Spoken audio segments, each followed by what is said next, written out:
Hello everyone. How are you doing? I'm sorry I'm late. I'm starting to not feel very well. It started early this morning as far as I think I slept wrong or something. I not slept wrong, but I felt like I had a sore throat, like from allergies or something. So I've been taking a little bit of allergy medicine and trying to hang in. So I got to the time to go live and I was like, do I go live? Do I not go live? And then I saw someone Tom pop up in the chat. I'm like, all right, I'll try to go for a little while and see what happens. Maybe I feel better as things go on and we'll see. We'll see how it goes. But at any rate, today was what I got going on here. I got like one string crazy, driving me crazy. Yeah. So it's been a crazy little bit of weather around here. Hot one day, cold the next day, raining real hard, nice one day. It's just kind of been up and down around here. I've been busy, guys, really busy. Is with the honey sales, with making flavors, a bunch of stuff. Eat more honey. I know. Well, what had happened was I took Zyrtec yesterday before I went to bed last night. And when I woke up, my sinus cavity going back this way, like the little holes, the little holes in the back of your mouth that go to the nasal cavity, they were just blocked up. So I felt like I snored all night long where it just got sore. And so I just rocked on with it all day. And, just feeling kind of rough. And had my interview today. I think it went rather well, but we'll see. You never know. You can have a great interview and still not get hired. We're going to hope, because it's really not far from my house. I mean, between home and in the football stadium downtown. So it's like 10 minutes, 15 minutes is what it's taking to get to work. It's pretty quick. Yeah, it drains to the back of the throat. Yeah, it's just sore. So I did between yesterday and today, I've made, I think, 5 different flavors of creamed honey. Yeah, I hope so, Matt. We'll see. We'll see what happens. Not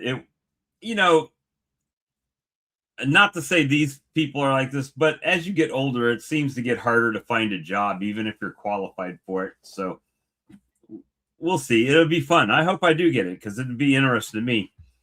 But, you never know. Never know what's going to happen, y'all. Never know.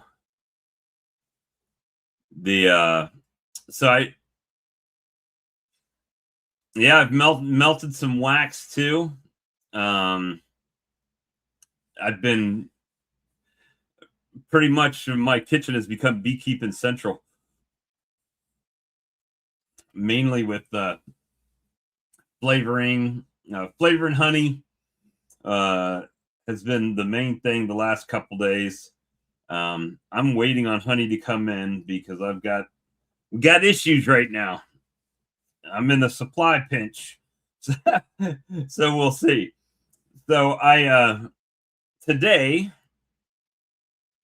I was working, actually it's probably better just to show you guys this this way. Let me get some things moved around here. I don't even know if that'll be a good way to show it. Oh, you know what? I downloaded that. Let me just open it up. So maybe. Gosh. All right. So I made new creamed honey labels. Really, honey labels in general. For you guys know how this this, gosh, can't even see it because of the light. There you go. That's the light coming from over here that's messing me up. But that's kind of the old, it's a little plain. It does have like some real light honey comb pattern on there. So this is the new label that was made. Let me see if I can make it a little bit bigger here. So let me show it. Y'all want to see it? Don't matter if you want to or not. I'm going to show it to you anyway. All right, entire screen.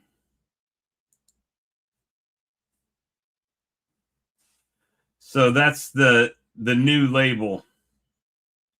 Now, I don't have fancy schmancy gold around the edge of mine, but that's literally the label with wood and all.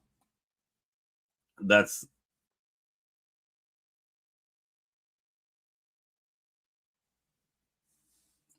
oh, really? I didn't know.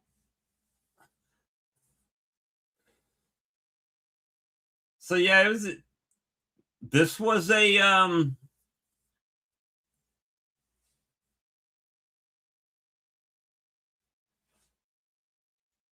yeah, it's well, I mean, where I'm ordering it from, I don't know.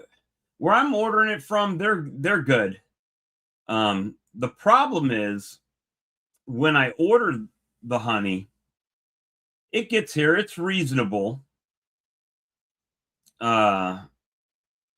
priced. But boy, I never know when it's going to show up, right? I mean, it could come real quick, it could come for a longer time away. But I mean, it's been a great month. I mean, I'm not complaining.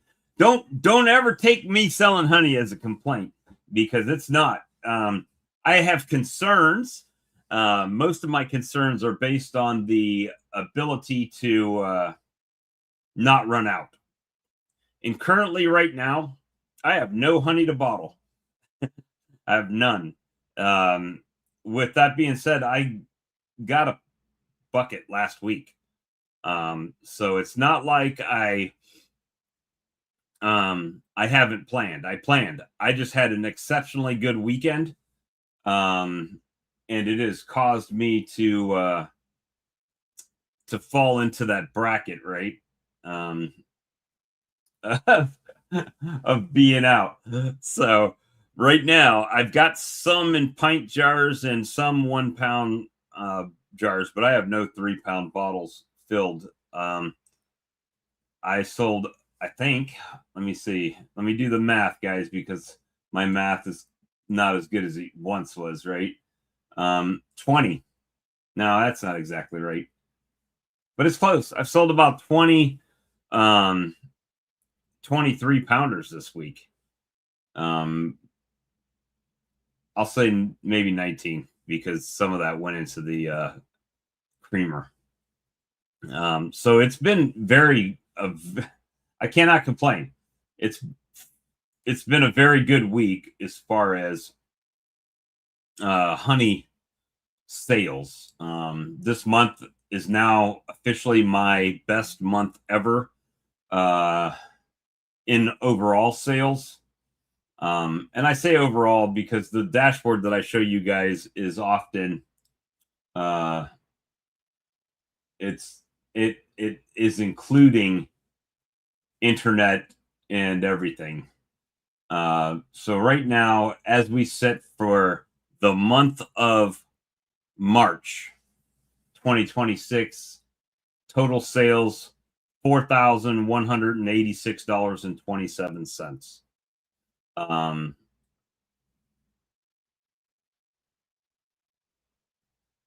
Yeah, hope I got your guy that you told me about, but his honey is darker than what I got.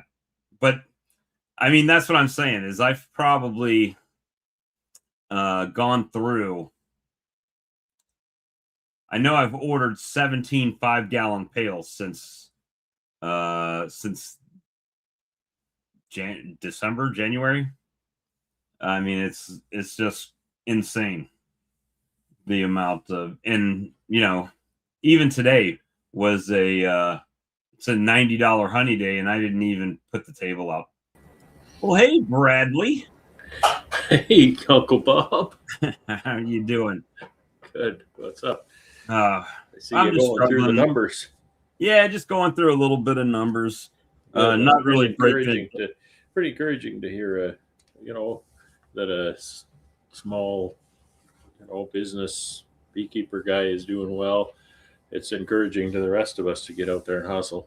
Well, that's exactly it. When I know it can seem like I'm trying to, as Ian heard me say before, flex, but I'm not. I really believe that my setup is so basic. Yeah. You got a lot going for you. You got a lot going for you, and I don't know if my video is lagging. It kind of a little like bit it is to me. I'm still running off my Linux installation here, so it's a bit experimental. Yeah, it's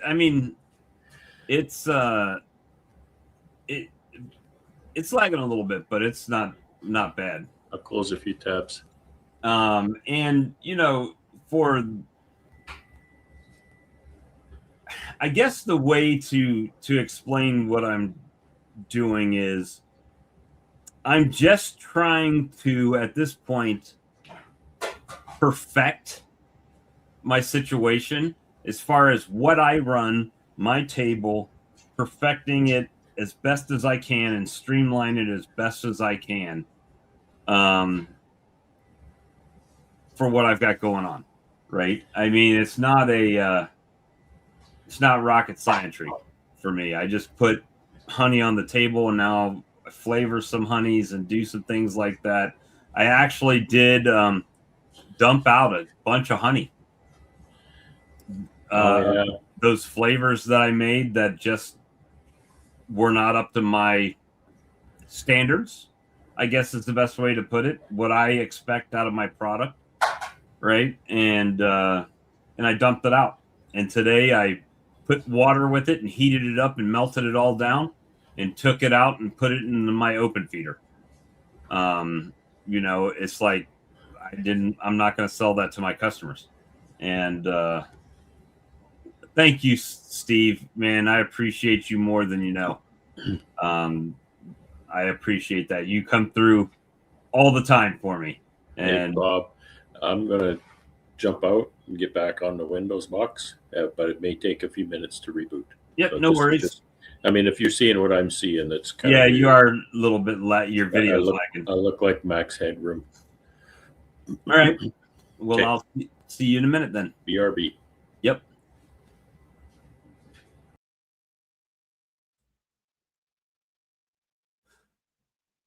Yeah, I mean, Uncle Junior, I believe, honestly, if I were following the law to the T, that would be the same thing here. What I have kind of going for me is that I don't go to markets and stuff like that. Everybody that buys honey from me comes right here to my table. And so I don't have any issues with that. I haven't, knock on wood, things could change in the future, but in 7 years, I haven't had any issues with that. So I do things like my barbecue sauce, and I do things like the flavored creamed honeys, and no issues at all. So that's kind of what I've been rolling with. No issue till there's an issue, right? And not to tell anybody to do that. Do your thing in your state, right? It is something that I've been working on, trying to perfect and get things going. I mean, I do cinnamon honey butter. I do regular honey butter. But I do small batches, right? I'm not doing I'm not a large scale production to where I'm doing 100 lemon. I probably could do 100 lemon because it sells a lot. I mean, this last weekend was so insane as far as sales. Just to give you an idea, I'm probably gonna have to do some quick math for us here.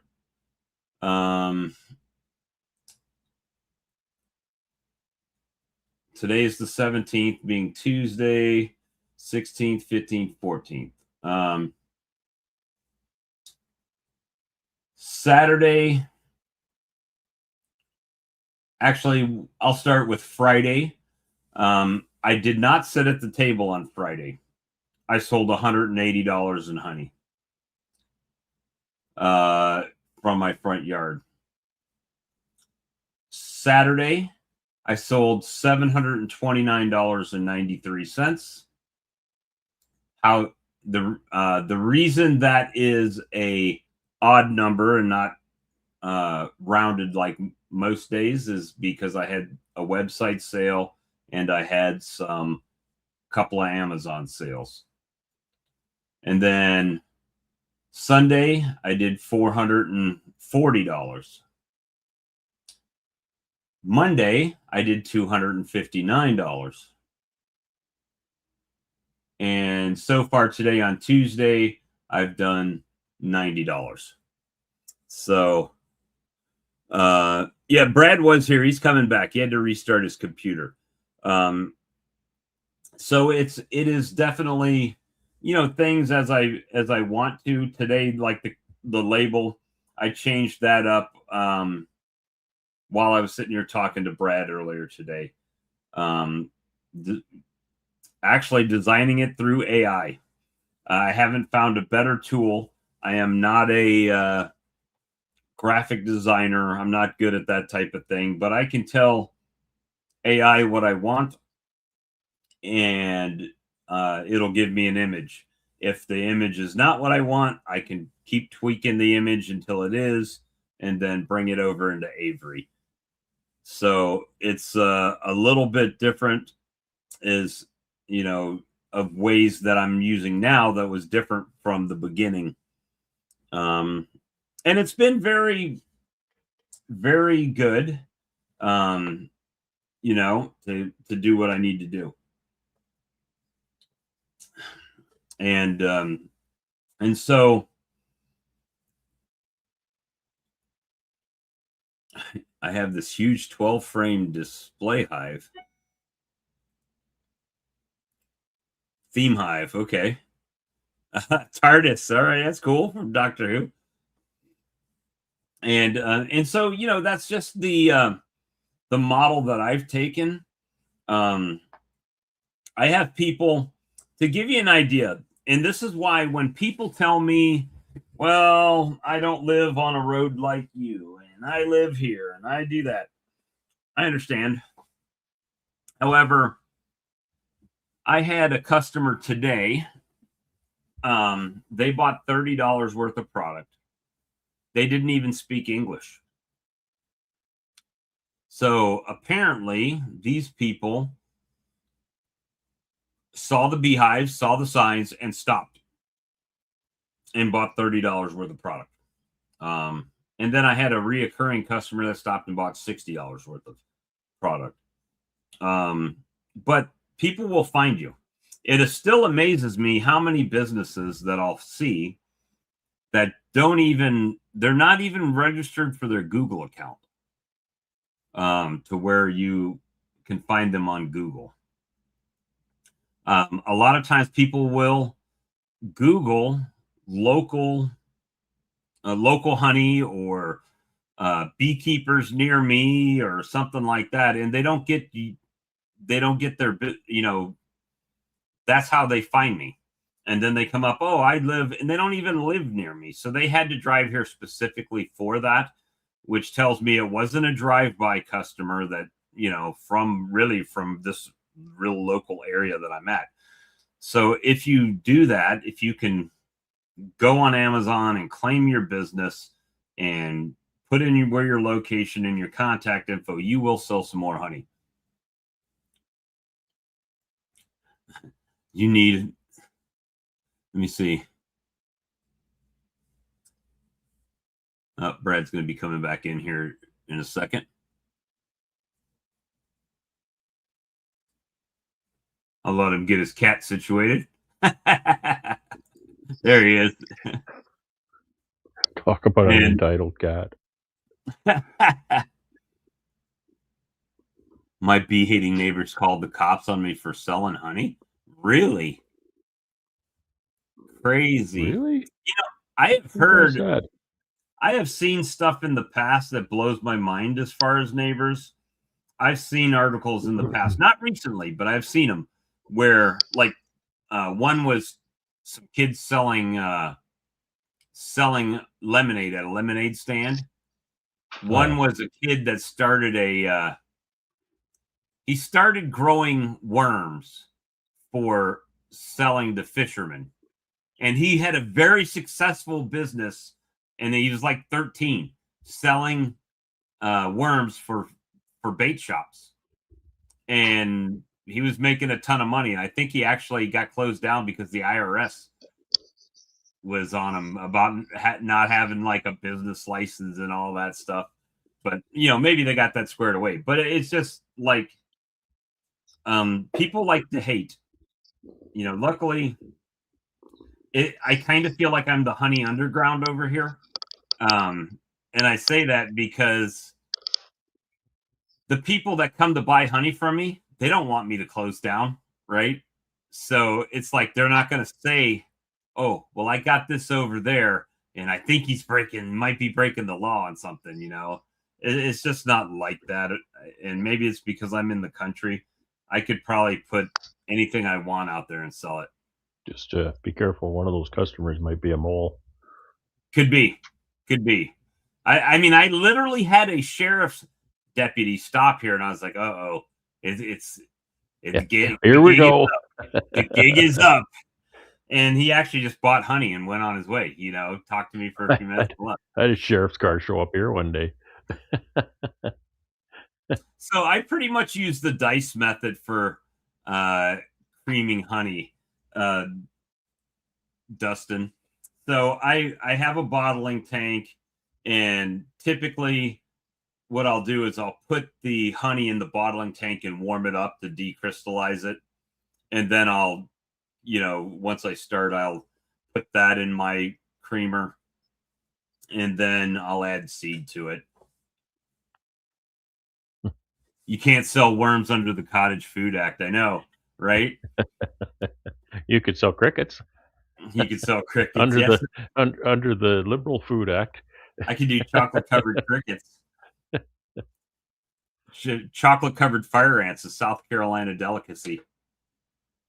Yeah. But, everybody's rules are different, but I just feel, and maybe I'm a little bit emboldened because my table is the way it is, so basic. It's literally a Walmart table in my front yard.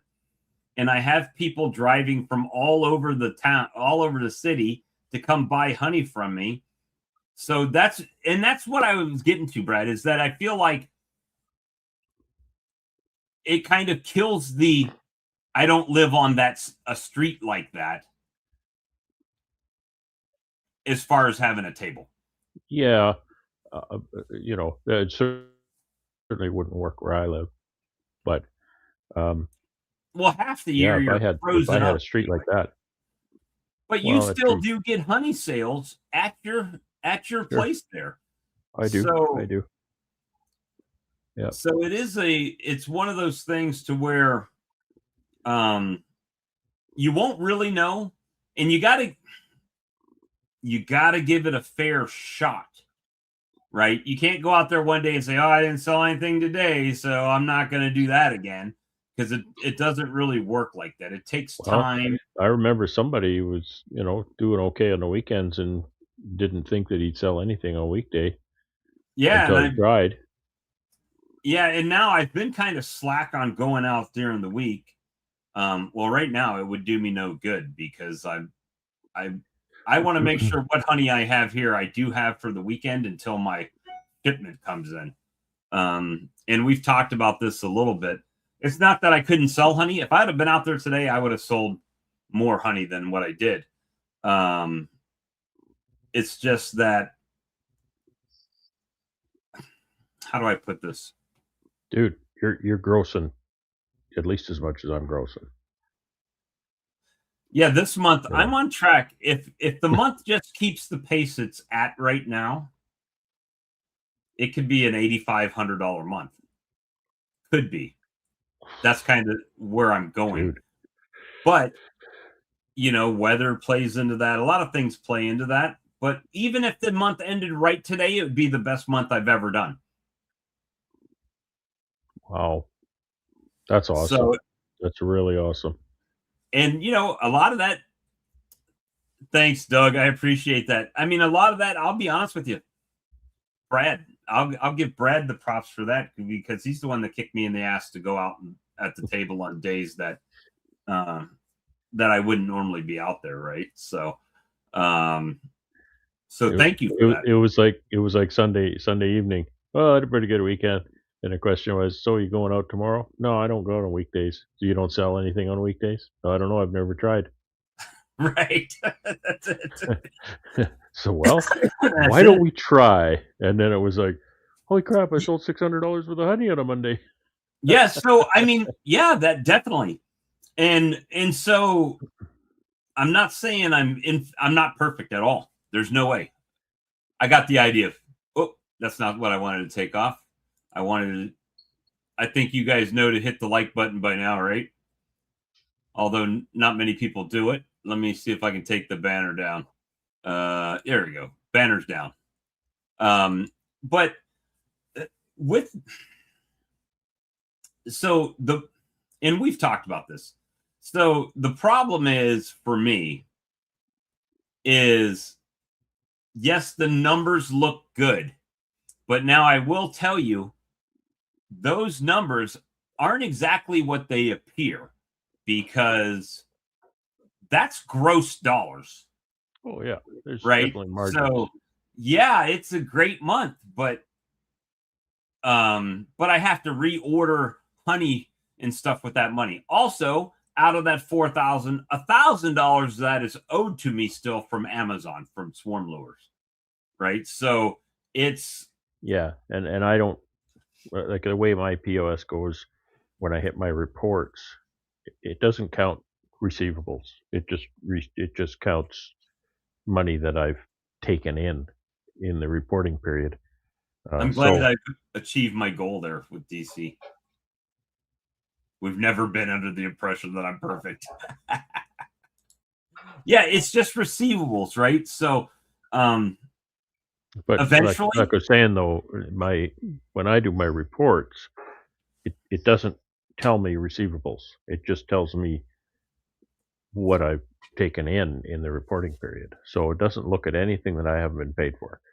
right, I can look at that elsewhere, but it doesn't show up in the standard report. So when I say, well, I've sold $2,000 this month, maybe I've delivered $6,000, right. but I've been paid for 2,000 is kind of Well, what that means. and so the dashboard that I'm showing is the numbers that I've reported that I've sold. Like if I get a sale on Amazon, I tell the AI, hey, I just received a $29.99 order from Amazon.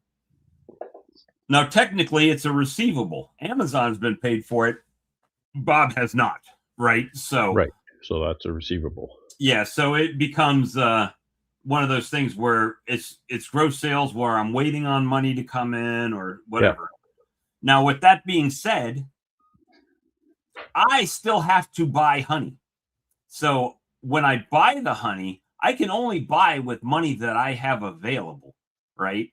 So it's kind of like I'm always buying a little bit of honey, selling it. Then I buy a little bit of honey and sell it. Name And of the so game. that what's that? That's the name of the game. And it becomes it becomes difficult because even though I can get it, I have to kind of pace how much honey I bring in to how much money out of what I have.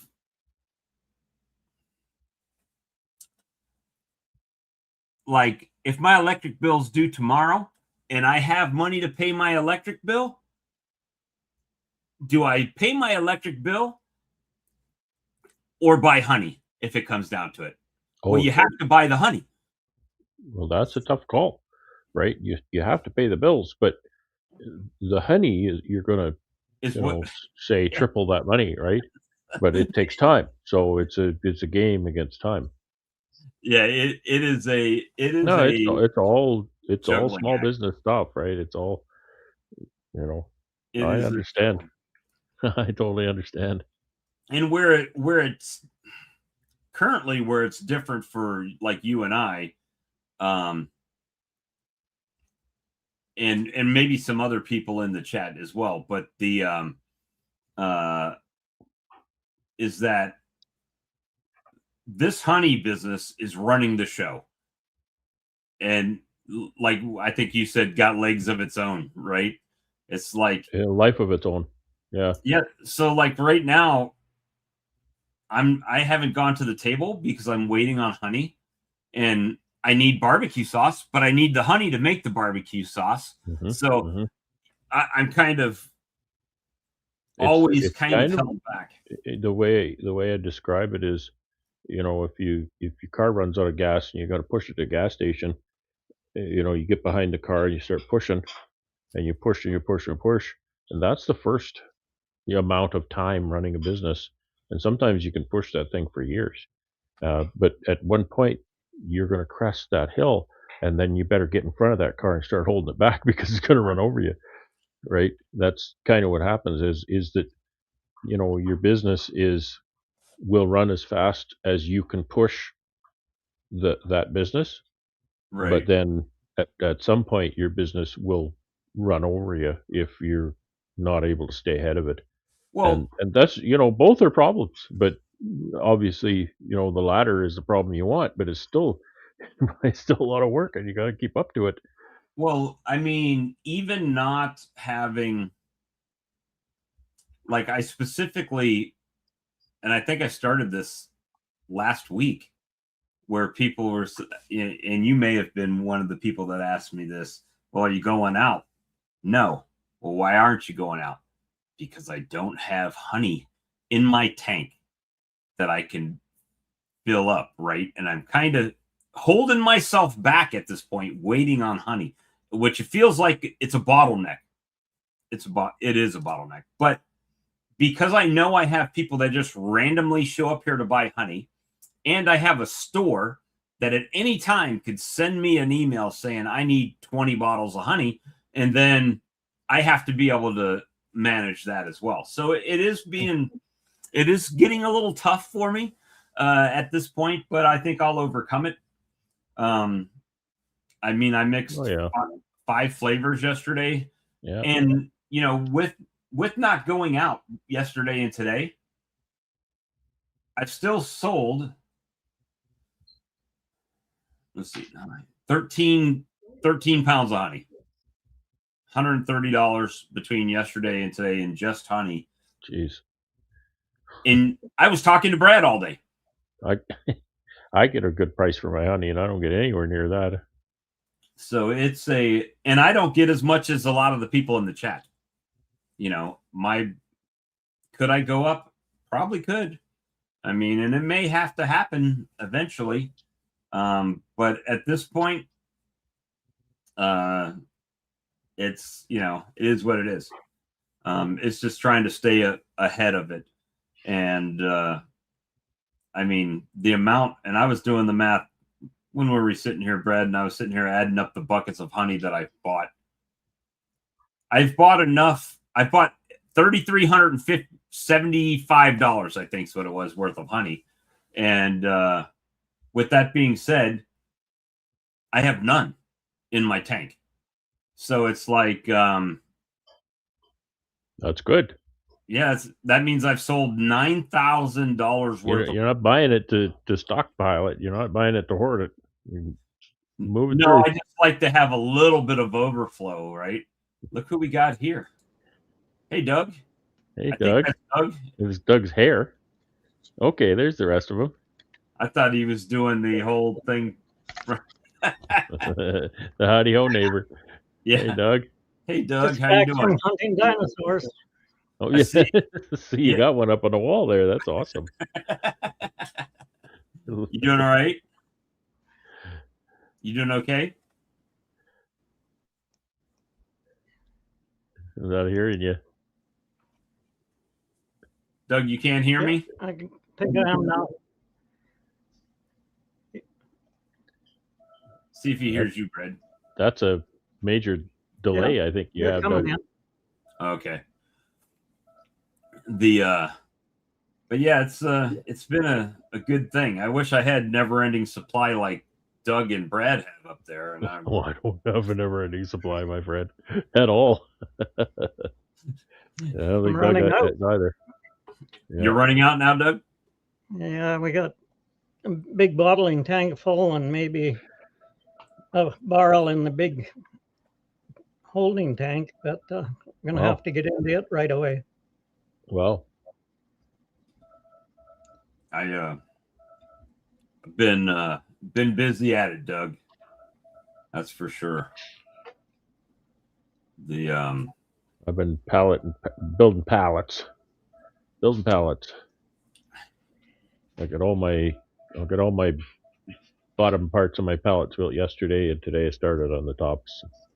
I just got 11 done, and then I played out. The sun started to win the battle, Brad. Tomorrow the tide is going to shift, I think. Brad was snowing today. Yeah, we got a bit stormy here. I have to go and address something here. I haven't had my supper, so my supper is cooking. I have to go and tend it. I will be back. All right. Talk amongst yourselves. Talks amongst ourselves. So, Doug, you don't think you'll make it till harvest again? You gonna sell out before? Should have enough to get us there, I think.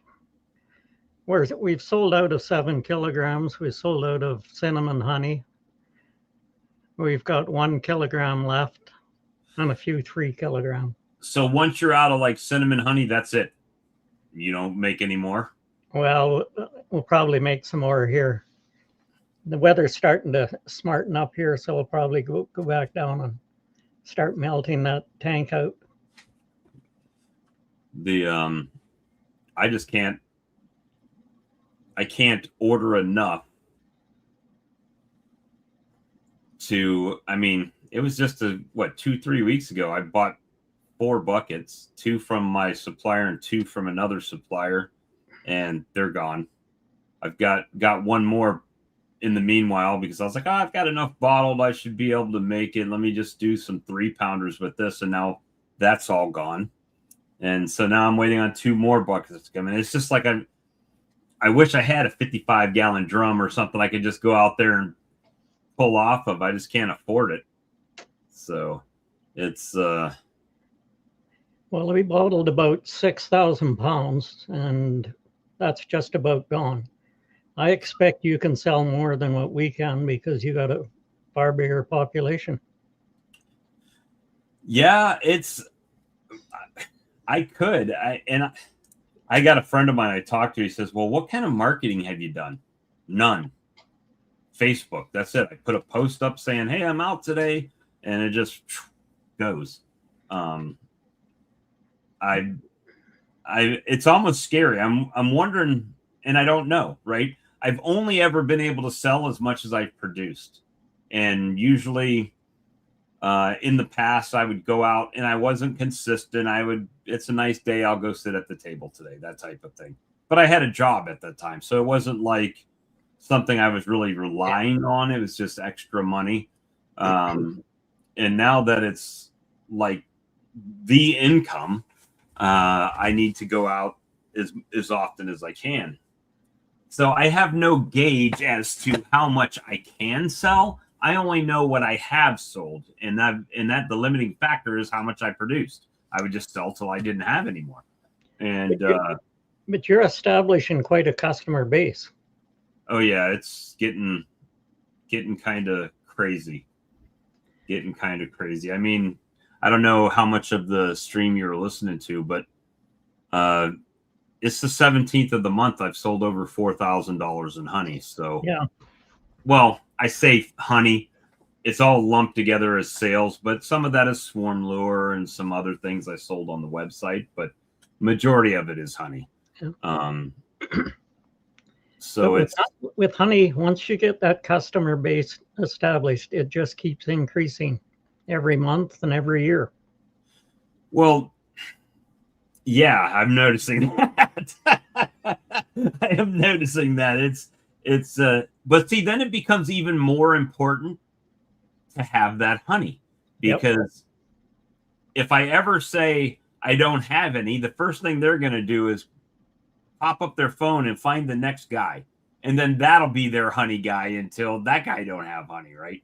And then they'll say, well, I'll try the other guy I went to. So that's what I've really been working on, and it's tough right now, very tough to make sure that I've got a constant stream of honey coming in. Even when I ordered it one time, and I ordered it on a Monday, and I didn't get it till the next Thursday, I think it was like almost 2 weeks. And they're only 45 minutes from me, but it's one of those things that I don't know what their supply is like when I get it. So it's kind of a gamble, but it's boy, is it working right now. I started to only sell quarts and gallons. All the small jar thing is too much. Yeah, I mean, when they come out here, here's the thing. I find when they're ordering, when they get a 1 pound bottle, they oftentimes they don't only buy a 1 pound bottle. They'll buy like a 1 pound bottle and a couple creamed honeys to go with it. So it's not like I'm only getting a $10 sale. Now, if I was only selling runny honey, yeah, that might be a thing to do, just a bigger size model where I just sold bigger quantities at one time. Let me see. Brian, your Lyson creamer gearbox went out, or your Hilco creamer gearbox went out? I think I saw where you said better be, so that makes me think the Lyson one. That'd be unfortunate. See, but you got spares. You got spare creamers. Right now, I don't know what I would do if my creamer went out. Probably go back to 5-gallon pails. But it's it's been quite a interesting trek. I didn't. Oh, you don't have the Hilco one, okay? The I just find that the more I do, the more I'm learning about this whole process, which is good. And I should get some relief here in a few months when our honey crop comes in. So it'll be a little bit of relief for a little bit, I guess, for a little bit of time. +6 here today, Brad. Really? Oh, Sun, wow. Sun is starting to win. -9 here where it was not bad, but it was stormy. Tomorrow is going to be nice. And we were 24 below the other night. I know. Sunday night here, -34, I think, Sunday night. Crazy. But we have double-digit pluses in the forecast for this week, too. So Yikes. Yeah, see, that I don't want, because then the barn gets too hot. Oh, you're in Virginia, Lee County, Virginia. I was about to say. But the way the forecast looks, it's just perfect, because it's going to go up to, daytime highs in the mid-single digits, overnight lows in the mid-single digits, and then it's going to be like that for a week, and then it's going to start to warm up. So that's just perfect for here. I can still keep my building cool, and then it's going to be a little bit warmer. I can take them outside. It got to -1 here last night. Wow. How did you cope? I know it was terrible. I can't imagine. It felt almost like room temperature in here. I'd be out there in t-shirt and short pants, and you know that for a fact. Yeah, that's true. Well, for us, it's not that it gets to -1. It's that a day before that, it was, what, 30? Yeah. Yes, it was really warm. So it's like, what in the world's going on? But War- today was warm, a beautiful day. warm enough. I have a skunk heading for the hives anyway. Oh, good. Yeah. Back to that.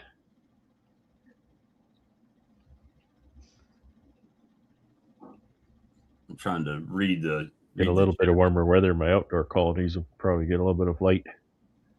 Yeah. I should go clear the snow around the hive so they've got somewhere to land. They hit the snow and then they're pretty much done. They don't have the energy to pick up again. All right, so just as we've been sitting here, I actually did sell something on. See, that's the beauty of Amazon and having another product, is that you don't really have to worry about it. It just kind of. It's administration. Eventually, yeah. Just all I have to do is throw it in a pack and sell it, right? And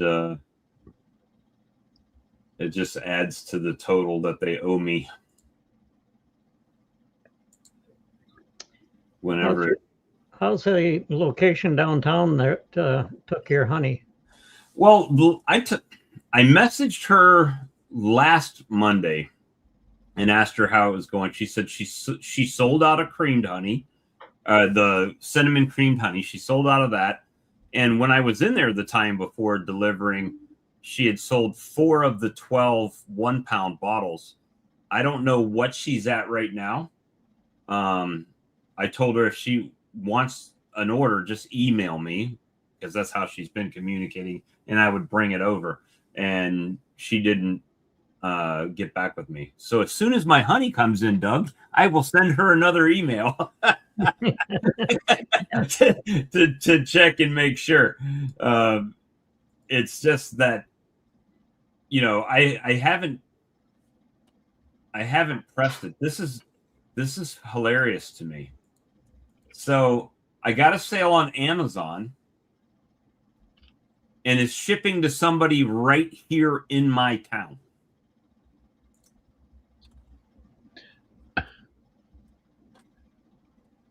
I grabbed my keyboard and my finger hit this button. It's a power button on the keyboard. I shut my computer off. Kind of crazy.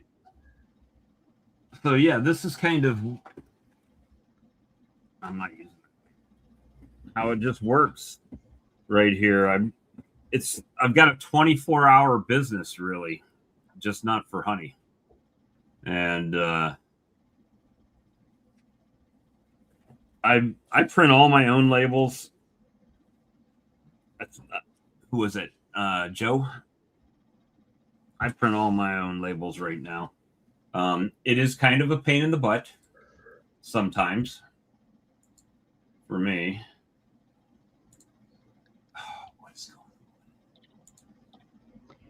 Michelle has all of ours done by our local newspaper. They'll do labels for us. Your newspaper does labels as well? Yeah. I was going to say to DC that I think DC's Bees is a good name for his honey. That's pretty cool. It's like Burt's Bees, right? That's awesome. I was gonna make a Corner Gas reference, and then I just lost the name of their local paper. Indeed. Well, was it the Howler or something? The Howler, yeah, the Howler was their local paper, and they would just, it was kind of like a tabloid where they just made stuff up, right? Based on whatever was happening in town. Yeah. For me, I mean, I guess I can see myself getting labels printed at some point. I I've tried to streamline it. The thing is that doing my flavored honeys, if I've got 15 different flavors, that means I need 16 different labels. I need one for each one of the flavors to go on the lid, and I need one that's universal for all of the fronts of the jars, right? So it can be expensive, right? Doing that. So I just buy sheets. I can do a sheet of 20, I think there's 20 stickers on the lid sticker for the creamed honeys, and then print up a sheet like this that has, what is that, 10 front labels to go on, and it works out well. I have to Yeah, go the more products, the more overhead. What'd you say, Doug? The more products, the more overhead. Yeah, so I mean, if I only need a sheet, these front ones, I probably would print, I don't know, 5 or 6 sheets, maybe more, depending on what I'm doing. But I don't put labels on my product at the table. The only one, like my flavored honeys, the only label that's on it when it's out there is the one on the top that tells me what flavor it is. Once they buy it, I put the brand new label on there. So it always looks like a brand new label when they get it, and it's not getting deteriorated sitting out in the weather or whatever, get some moisture on it and it smears or something. So they're always getting a decent looking product when they get it. And even the same thing with the swarm lure. When somebody orders it, I just spin a label on it, and already got my stuff printed out while we've been sitting here, and back it up. Making your own honey compared to buying it. Well, there is absolutely no overhead or no work that goes into buying honey. However, I like keeping bees. I have not, and I don't know if I want to, know how much to the penny it cost me to make the honey, right? I can say, because I am more of a natural beekeeper, I don't use chemicals in my colonies. So it didn't really cost me anything additional last year. I didn't, because we had the big die-off that happened to everybody. I didn't have to buy any equipment last year. So that worked out in my favor at that point. But no, I haven't done the cost comparison. All I know is it cost me nothing to produce. Well, I guess I could say it cost me $3 and some change per pound when I buy it,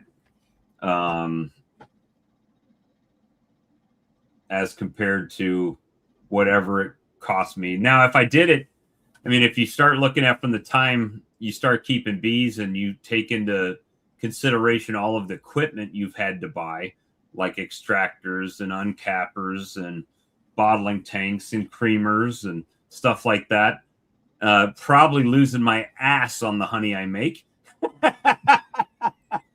You know what I mean? That's probably a more accurate assessment on that, but that's why I don't know that I want to know to the penny how much it costs, because I feel like that changes all the time, right? I have 2 printers here and I used the wrong printer. Try to print the labels. What your cost is going to change every year. Yeah, all the time, right? Yeah. How much did I feed them? How much? It becomes very difficult to track, I would imagine. So right now, what I'm doing is I'm just telling my AI that I just sold a swarm lure on Amazon, and now it will update my sales dashboard with the appropriate figures and the appropriate columns and update that. So yeah, it is AI's been helping me out a lot. I can't I can't say it's not. Yeah, it is. The money is in if I would have known then what I know now, I would have just sold picks and shovels, right? Picks and shovels, that's it. Yeah, $900 on labels. That's tough for me. All right. Love and Light TV. We love you, but are you a beekeeper? Because we get a lot of random people that just pop in. But since you are showing us your face, I will add you to the stage. How you doing? Can you hear me? There we go. Just like that. Scam. Scam and ban. There we go. There you go. Another brown starfish moment for everyone that was wanting to see that. That's why. And the sad part was I did see the camera before they went crazy on us. Hey, the link is up. His face was showing. How he just turned it to where I could see his see something other than camera, who knows? So there you go. So probably demonetized just like that. So I apologize. Apologize for that. 0.5 seconds. So that's why it's important to see somebody's face, which I did. But apparently they get around it somehow. If you had had dinosaurs, you'd have had it made. I know. Dinosaurs. That's the key. Oh my goodness. Always that guy. But so yeah, as far as the business thing, it's really doing well. It's just a matter of me finding out. I get paranoid, right? So you make some money and it's like, well, how much of this can I spend on the business? And how much do I need to send over to my personal account to pay stuff, right? So that's the juggling act I'm worried about right now, and making sure that I have a steady stream of honey coming in. That definitely wasn't Keith Spillman. That's funny.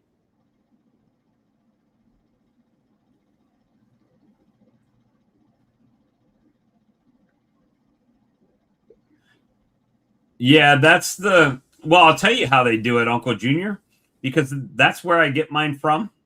And they're 45 minutes from me, and there is no different pricing whether you pick it up or they ship it to you. And I don't know how they can. Well, they're buying a lot of honey. That's why they're in every grocery store around here.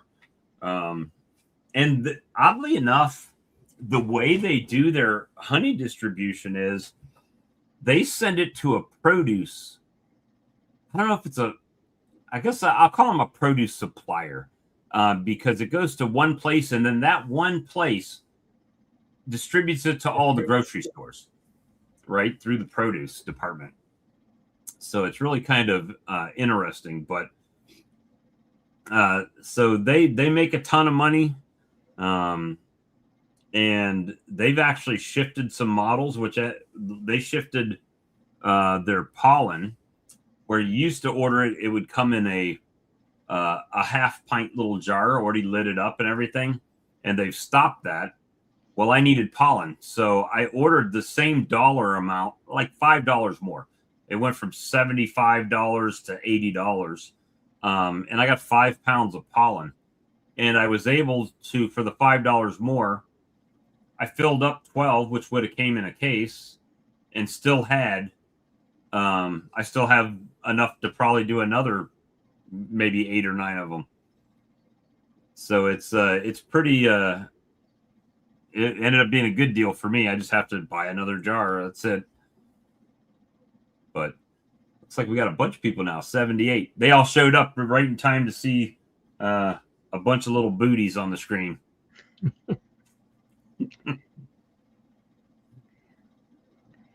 But freight is expensive. yeah, I don't know. For the life of me, I don't know. I actually tried to negotiate with them because they're so close to me. I was like, hey, if I come and pick it up, would I get a better price? Because you don't have to pay for shipping on it. It saves you money. And they're like, no, we don't have it set up like that. So I was like, okay, well, if it's going to be the same price, then I'm going to make you ship every single pail you ship to me. Send it over. And I've gone through a ton. And this is sad. Well, it's sad from the beekeeping aspect, not from the business side of things. I've actually purchased more honey and sold than I actually produced this year. Which, from the beekeeping side of things, it's not lost to me that I know that there's people that are like, oh, but that's not my honey. I'm not going to sell it because it's not my honey. Well, that's a fast track out of the honey business around here. So, you know what I mean? Oh, you don't have any honey? Okay. And then you may see them 2 years later when the other guy runs out of honey. So, well, it take a lot of colonies to produce the honey that you sold. Yeah, the work increase. My best year ever here was last season, not this season that we just harvested, but last season. Was 1,250 pounds. And I was beaming because that was the best year I've ever done. This year, we did a little over 1,000 pounds.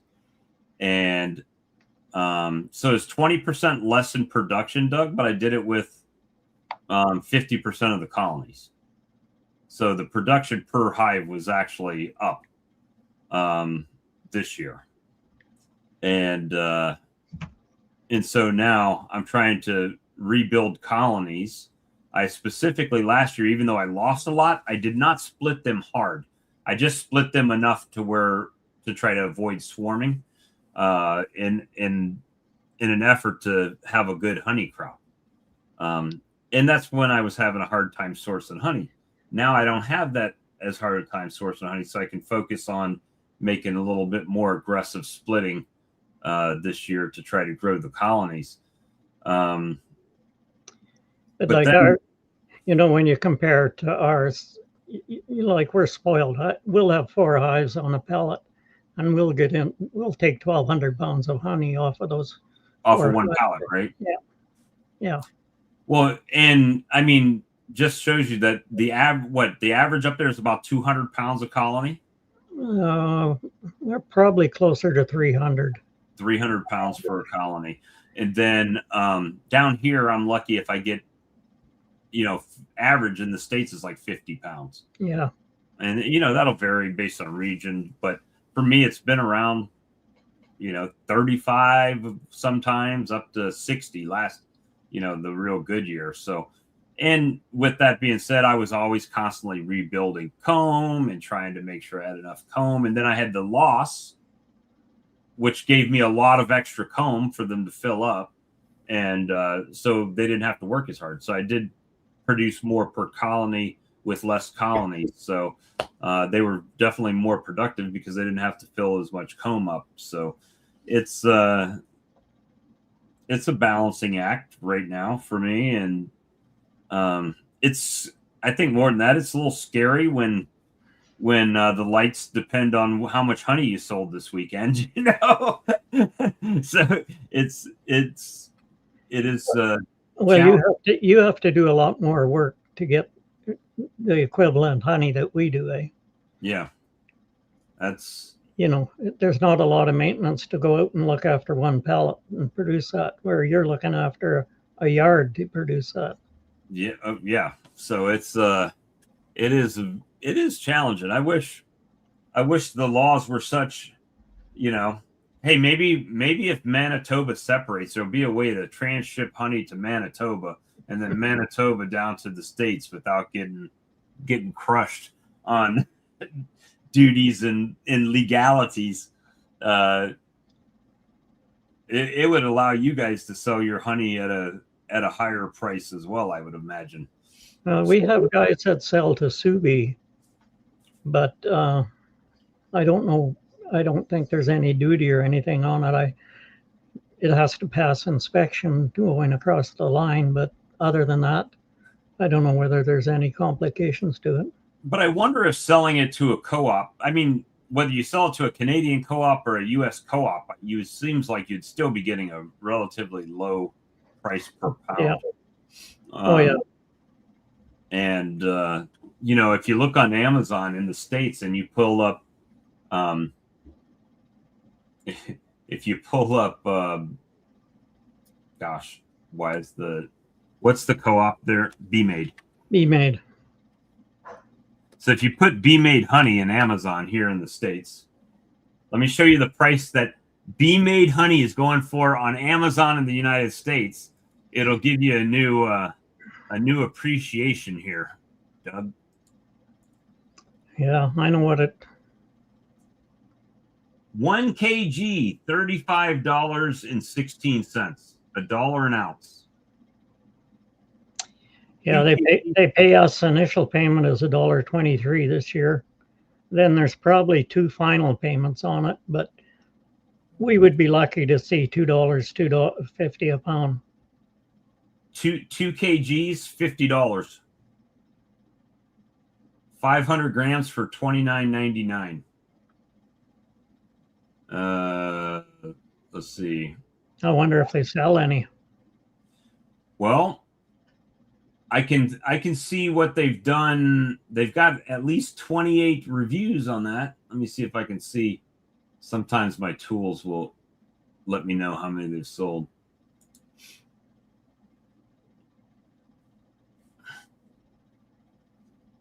And this is not sold by Beemade. This is sold from a distribution company. Yeah. Hey, there's no better price found is what it's selling me. I'm trying to see if it tells me how much they've sold.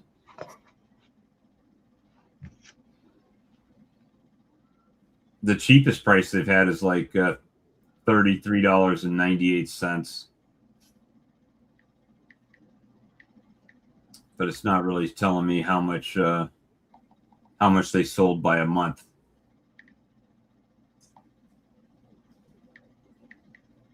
But that's kind of they're almost out of stock though.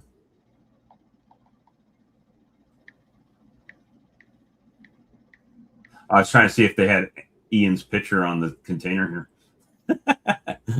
But no, he gets his own containers made and then Beemade fills them. Oh, I thought he was on the Beemade honey thing with his photo. No. Let's see. No, he has his own containers labeled and gives them to Beemade. They fill his containers for him. I was just going to look up. We're getting a bunch of questions for you, Doug. Doug, as a co-op member, do you get a profit share check? Is that how that works? No, you get no profit share check. You get paid based on the honey you produce and sell them. Yep. And then they divide that by 12 and you get a monthly. No, it varies a bit. You'll probably get two more payments on it. So it's by like the time we get the final payment, they've probably sold everything we've shipped. But the one good thing about Beemade, like if we want a pallet of sugar, we don't pay anything. They'll load it up, ship it out to us. They'll take the price of sugar off of our honey as it's just sold. Yeah, I mean, so technically you are paying it, but you're paying it off of future revenue off of your sales, right? Yeah. And then this says, Doug, to sell honey in Canada, does your honey need to be graded? I've Yeah, seen it's- grade 1, grade 2, Yeah, etc. it's graded. It's graded. Yeah.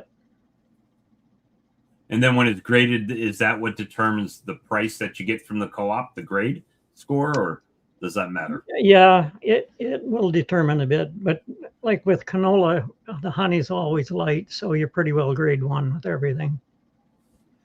Now, Where you'll get downgraded is if you have too much moisture in it. oh, I gotcha.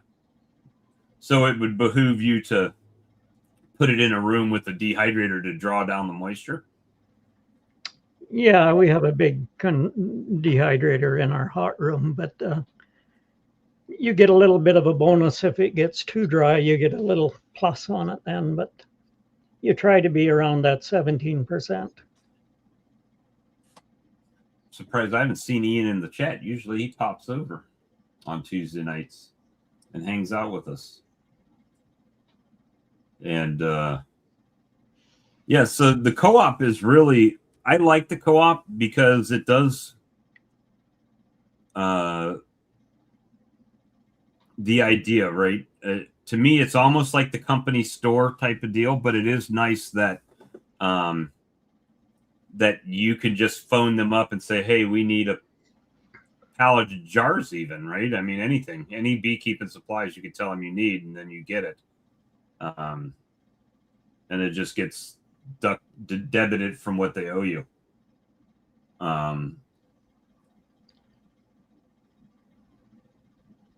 Hey, Chris, good to see you, buddy. So yeah, it's let me see. They sent me pollen in sealed plastic bags, 5 to 10 pound bags. I've never. Yeah, the jars, you could buy them in 5-ounce jars. That's how I bought them originally, a case of them, because I didn't know how it was going to go. And then, and I'm responding to this question right here. And then, yeah, after I got them the first time in the jars, after that, they just came in bags. And I even sent them an email. I was like, hey, I bought them this way last time. And, already jarred up where I didn't have to touch them, but last time they didn't offer that anymore. They switched it around. 3 kilogram liquid from Bee Made, you can buy it from them $28.49 for 3 kilograms. How much? $28.49. Canadian? Yep. 500 grams is $7.99. So I wonder what that is per $7.99 Canadian to US. About $500. Oh, $7.99 Canadian to US, 25 yeah, cents, 30 cents maybe. $5.83 for how much? How much was that last one? What size? Pound. Well, 500 gram is $7.99, $8. A little bit over a pound. You could buy 3 kgs of Bee Made honey at Costco for probably about $15. Bee Made sells 3 kilogram liquid, $28.49. Yeah, $28.49. Yep. Costco's way less. Same honey. What in the world is going on over here?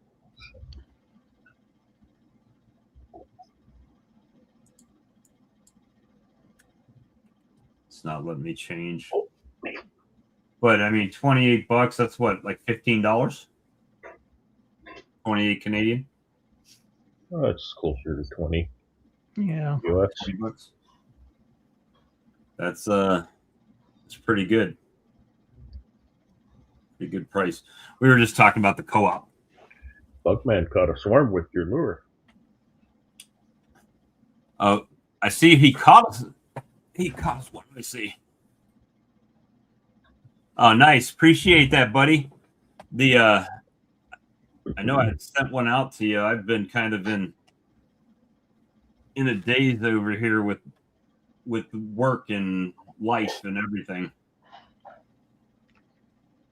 Does Canada import honey? Russell asks. Yes. Yes. Well, there's Yeah. packers in Canada that import honey. So why? I mean, Canada produces more honey than they can sell, right? I think we're net exporter, aren't we? Because I know in the States, we can't produce as much as we consume. Cheap ass packers that don't want to pay domestic producers. That's why. Yeah. It's a criminal racket, in my opinion. Yeah, we export honey so our packers can buy cheap honey. Right. And we export it at a loss too. I mean, not a loss, but a cheap Lower. Yeah. lower price. Well, that was quick. Chris popped in, said he caught a swarm, and good night. Well, good night, Chris. I appreciate the update, sir. I've been on a couple swarm calls. I just haven't. They haven't been swarms when I get there. One of them actually turned into a colony while I was on my way there. It moved into its column. Ours can't swarm yet. They still have their sweaters on. Yeah. Dukes for everyone.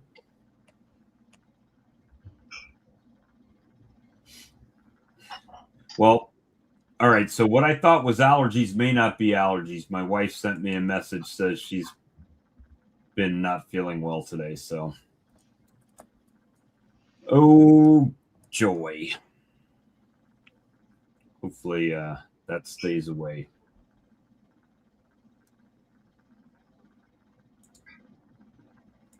It stays away.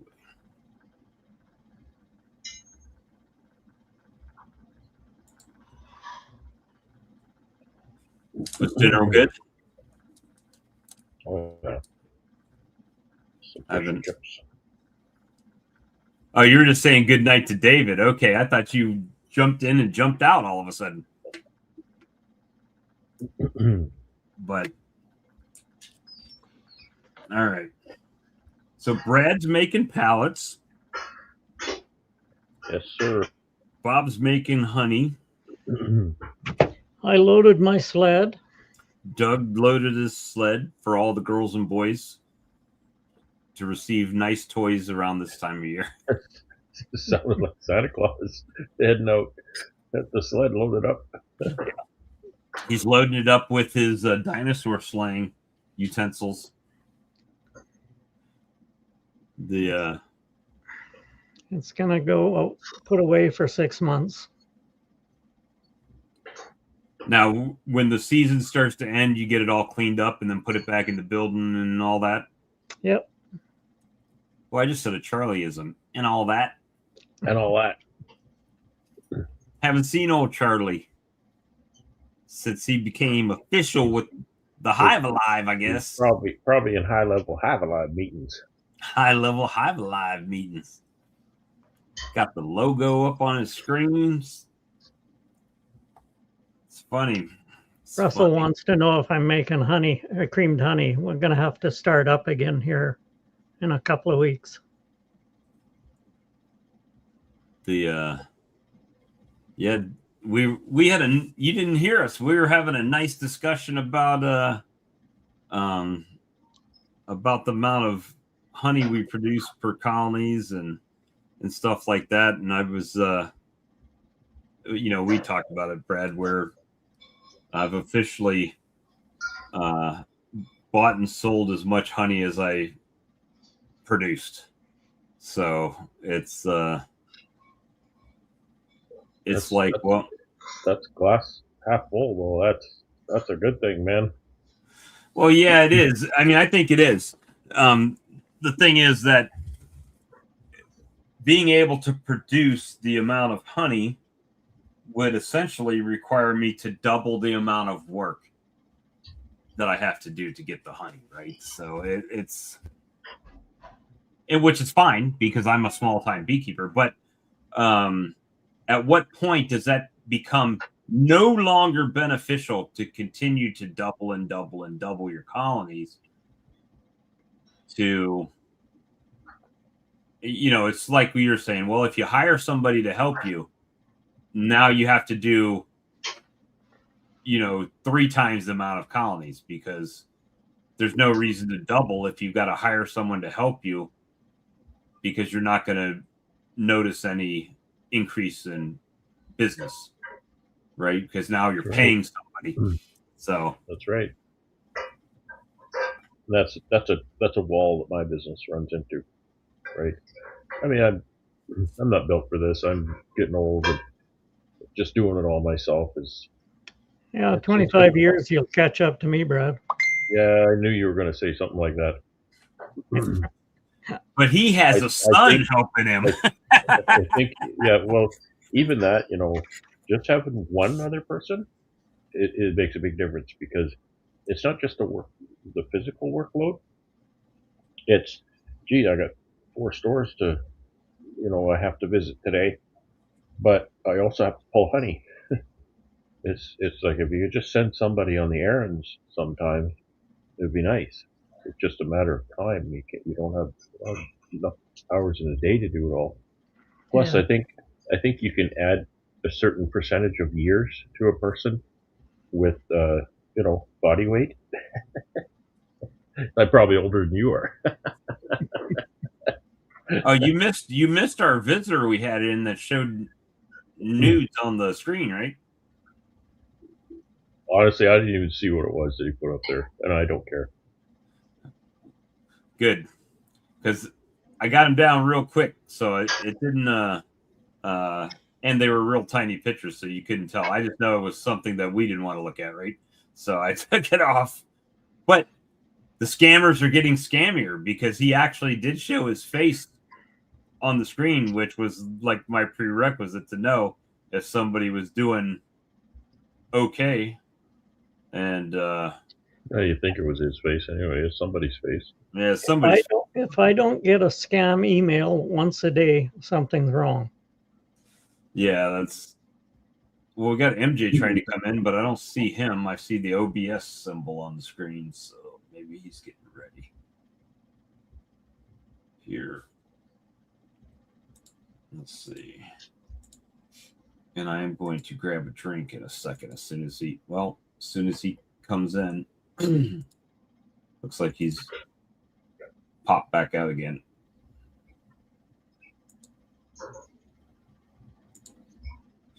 So they said this, if this job interview, if I do get the job, if I am invited to the job, I guess that'd be the best way to say it.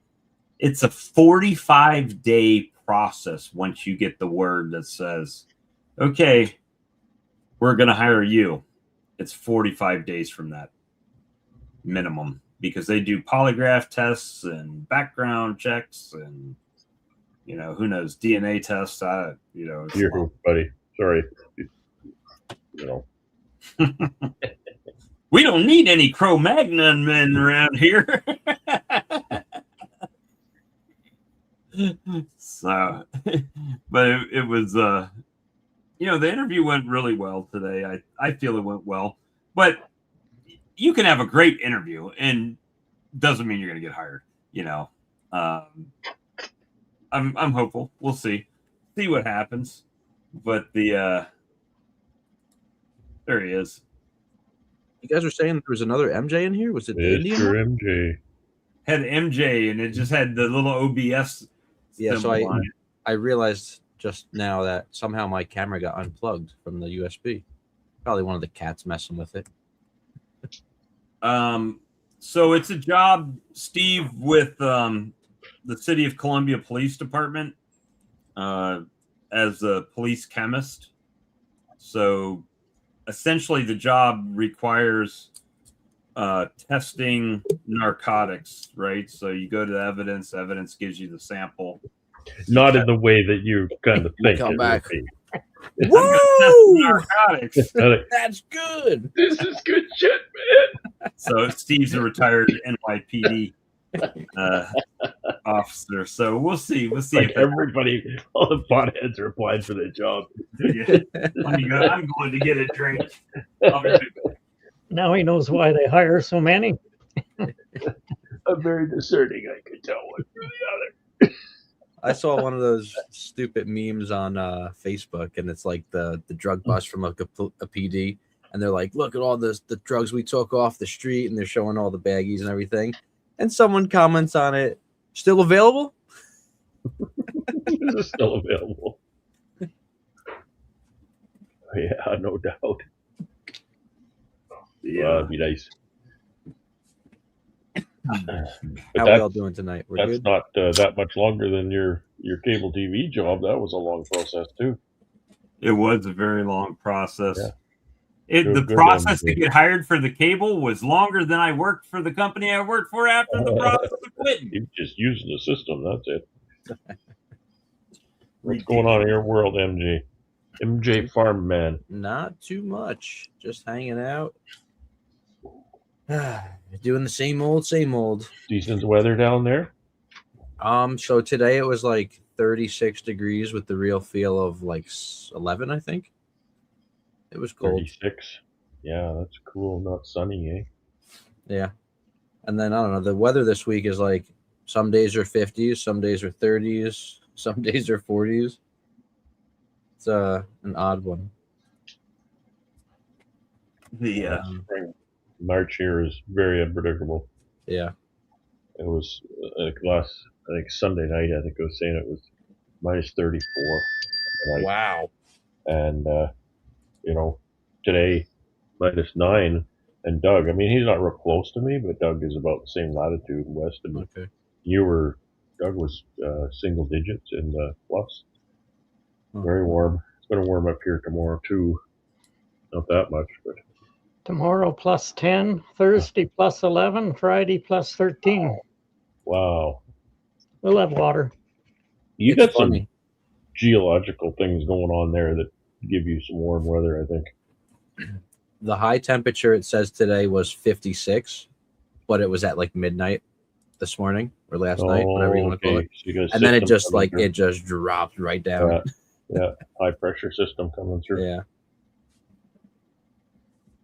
We had there was a we had low tornado pressure warning. come through today, and it got really stormy for a number of hours. Yeah, we had tornado warnings all over the state yesterday. Wow. Yep. It's amazing how I can let y'all forget that. Everyone forgets Bob Smart. Yeah, I know. I don't always exemplify. Just not your typical smart person. Just a tip. I'm just an everyday smart guy. You wise guy, eh? So yeah, we'll see what happens. Again, I don't until I get something that says, "Oh, congratulations, we'd like to offer you a job." Then it's a multi-stage process, right? So this was the pre-interview. It was a virtual interview, and basically had the evidence manager and 2 chemists, and they're much younger than me, right? Everybody except for the evidence lady. The other 2 ladies were much younger than me. Well, 3/4 of the world is younger than you. Doug, I like you. Don't make me cuss you out tonight. but yeah, so it's just with that process, it went good. I think it went well. Don't throw stones, Doug. No. Yeah. I almost went there when you were saying when you said Doug had stuff geologically going on. I was like, yeah, like volcanoes and extinction level events for the dinosaurs. And half of Doug's pets he got before they were fossils. Where's Dino? Where's Dino back there? We're hoping this ice leaves. It's still an ice age. So MJ, we kid Doug about that. You see on the wall in the background there, that looks like a triceratops head, doesn't it? So it's kind of like we kid Doug about being old that he shot that thing. I harpooned it. Yeah, Harpooned it. yeah. I guess that had to be before black powder. That's funny.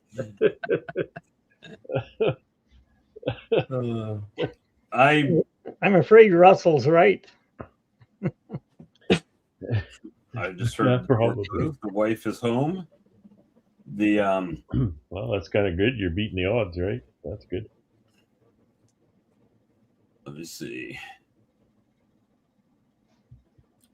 So I wasn't officially a chemist. I was a senior technician of nuclear manufacturing.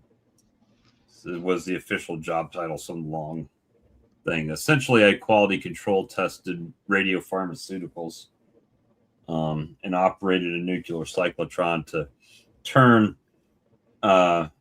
Nuclear. I didn't say it. Brad was just giving me shit about that the other day. So Did you ever check to see if you glow in the dark? only my penis. It doesn't. Only when orcs are around. Yeah. It looked like a lightsaber. But the I told him that when you say nuclear, you sound like W. that's you notice I used Totally sound like W. radiopharmaceuticals there for a minute. So it's yeah, so it's I operated a cyclotron. So it was interesting stuff. But I haven't done that. And I told him, I said, look, I've been out of the game for 10 years, 11 years with that job. So I understand things have changed, but my situation's changed too. So, and I've got a year based on your ad that to pass the course, which I don't think will be a problem. Do they pay for it? They hire you on first and then pay for the course? Yep. Nice. Did you tell them with all your flavored honey you are a chemist? I know, I did. I told him, I said, that's my brand. That being working in the lab and chemist, that's helped me do that. You know, kind of tooted my horn a little bit as far as that stuff. Not that they cared. I did tell him, I said, well, you know, I'm a beekeeper. I said, but not the Jason Statham kind of beekeeper. The kind that makes honey. Oh, there he is. Hey, Ian. Hey, what? Eric asked, isn't that a ride at the county fair? I think he's thinking of Gravitron. Gravitron? Yeah, cyclotron. I bombarded 018 water to make fluoride 18. Or TC99M. Look that one up. Yeah, I was going to say that. So, good old TC99M. Don't make them like that anymore. Lunium Q36 space modulator. I was also the only technician at the lab that they allowed to do leukocyte labeling. So that was interesting. Wow. So, so for the layman, I'm trying not to embarrass Brad when I explain this. What the hell if that's what he's saying, you don't know what the hell it is. So essentially, if somebody has an infection, a bad infection in their body, and they can't, and the doctor can't determine what it is, what they would do is they would send a 60 ml sample of the patient's blood to the lab. I would separate the platelets, red blood cell, white blood cells apart from each other and extract it all the way down to where all that's in this 60 ml vial is white blood cells. I would tag it with radiation. And have I lost everybody yet? And then after it was radioactive, the white blood cells, I'd recombine it back together, box it up, send it back to the hospital so it could be re-injected into the patient. And then the white blood cells would go to where the infection is to fight the infection, where they could then do a CT scan and identify where the source of the infection was coming from. Sounds dangerous. And I was the only technician in our lab that would do it other than the nuclear pharmacists. Nuclear Nuclear pharmacists. There you go. That's how it works. Wax sales have been slow. In the immortal words of my friend Ian Stepler, dollar bill, yo. He's so gangster. He'll know exactly. He's probably laughing right now. Well, 10 seconds after I said that, he'll be laughing when he gets it. But I sent Ian an update through Messenger the other day of how it was going in the sales, and that's all he sent back was dollar bill, yo. I was flexing, Ian. We got to get up to date with these terms. A number of years ago, I interviewed the lab supervisor for the Infectious Disease Center in Winnipeg. Pretty interesting to learn all the protocols they went through, and if they had an accident, he had to be the last one to leave, and he had to pull the thing that killed all the disease in the lab, and pretty interesting. Was that before or after they were shipping intellectual data to the people in the Republic of China Army? That was before that? Yeah. So those people were still working there? No, it'd probably be before their time. He'd retired and kind of got bored of retirement and come to work in the lab at the mine. So you probably couldn't hear me with my mic down or up. I heard you. I was going to say you had a dead cat on your mic, but it's not a dead cat. You had a live cat mic. This one's still alive. Amazingly enough. That was one of the things they asked me on the interview. They said, well, how do you feel that you would deal with, the regulatory aspect of the job? And I said, you're serious? I said, I don't think anything is more highly regulated in the United States than the nuclear regulatory agency, the pharmaceutical regulations. Yeah, I don't think we have a problem with that. So they just chuckled and said, yeah, I understand. So just went past them on that. So we'll see. I know a lot of times, look, I like to have fun and joke around on this live stream. This is fun to me. So I don't take a lot of things like I would in an environment when everything is dead serious, like in a lab. That is, what you're dealing with. And we're freezing, man. It was -1 last night. I always like to ask the person I was interviewing, what is the biggest mistake you've ever made in your job? And let them explain it to me.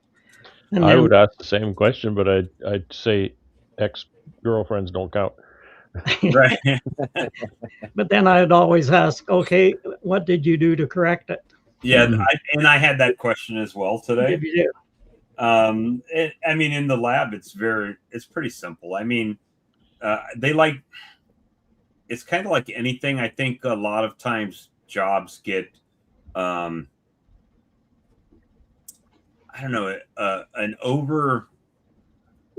inflated sense of value, right? Like to them, their job is more important than anything else, right? But with in a lab environment, that's what I love about it, is that somebody before me has already wrote the procedures and protocol, right? So if I do make a mistake, it's very well defined on, okay, I made an error. It's like a flow chart. Did you make an error? Yes or no? Okay. It's easy. Follow the standard operating procedures and work my way out of it. If it's something I can't work out of, then I need to come to my supervisor and tell them what the error is, and we go back and we work through it, right? So yeah, it's not subjective. When I asked the question, if the person sat there and hummed and hawed and says, I can't remember a mistake, they didn't get a job. Yeah, I tell them there's plenty of times you make a mistake. It's just, especially whenever we're involved as people, errors are inherent, right? Oh, I grabbed the wrong vial. That's why my numbers are coming up wrong, right? Okay, so let's retest it. Oh, I did the same thing. And then if it comes up twice, and this is what I always told them. Okay, so we tested it twice, and I got a bad result. Typically, what would happen in the lab is somebody else would come and run the test. If their test passed, well, then we ran it again, right? To make sure that their results are correct. Maybe they were wrong and mine were right. So there's always a backup to it. And so, you know, the funniest one to me, the funniest question I got today was, what are your short and long-term goals? And I had to laugh. I said, well, I know for most people that's probably a great question. I said, however, I'm in the long-term goal stage of my life. I'm already there. So really, any goal that I give you would be a short-term goal, because at max, you know, I'm about 12 years at My max. long-term goals are like 30 days out. Yeah. It's like, well, my first goal is to get the job, you know, and, you know, do that. I just had fun, you know, whether I get the job or not remains to be seen. I did apply for a job. It's working with the police department here, so we'll see what happens. I like to keep options, and it wasn't something I went out looking for. It was you ever get a random job thing pop up in your email that says, hey, you know, maybe I looked for jobs in the past and it just kind of popped up. Hey, based on what you've looked for in the past, we thought this job might be a good fit for you. I got a job offer from a Nigerian prince just today. I think I'm going to take it. If I got one, I deleted it real quick. As long as it isn't an Iranian prince, you'd be good. Nigeria's probably a little safer this time of year. But I get it. Boy, that's the Nigerian much, eh? Email thing. Just send it. Ian's phone must be on 1% because usually he would just hop in. Now he wants to be a text warrior tonight. It's a chemist in the police department testing narcotics. Testing. See, you don't lead with the chemist part. It's a much funnier story. If you just say, I get to sit in a room and test narcotics. It's testing the narcotics that they bring in. Man. My official role is Cheech and Chong of narcotics. Hit him with the Narcan again. So yeah, you should always ask Bob, so what happened to the last guy that was doing this job? Overdose. You want the job or not? You know, I've got the sense of humor that the first day I show up on the job, if I get the job, I think I'm going to get a tie-dye shirt to wear in. Braids.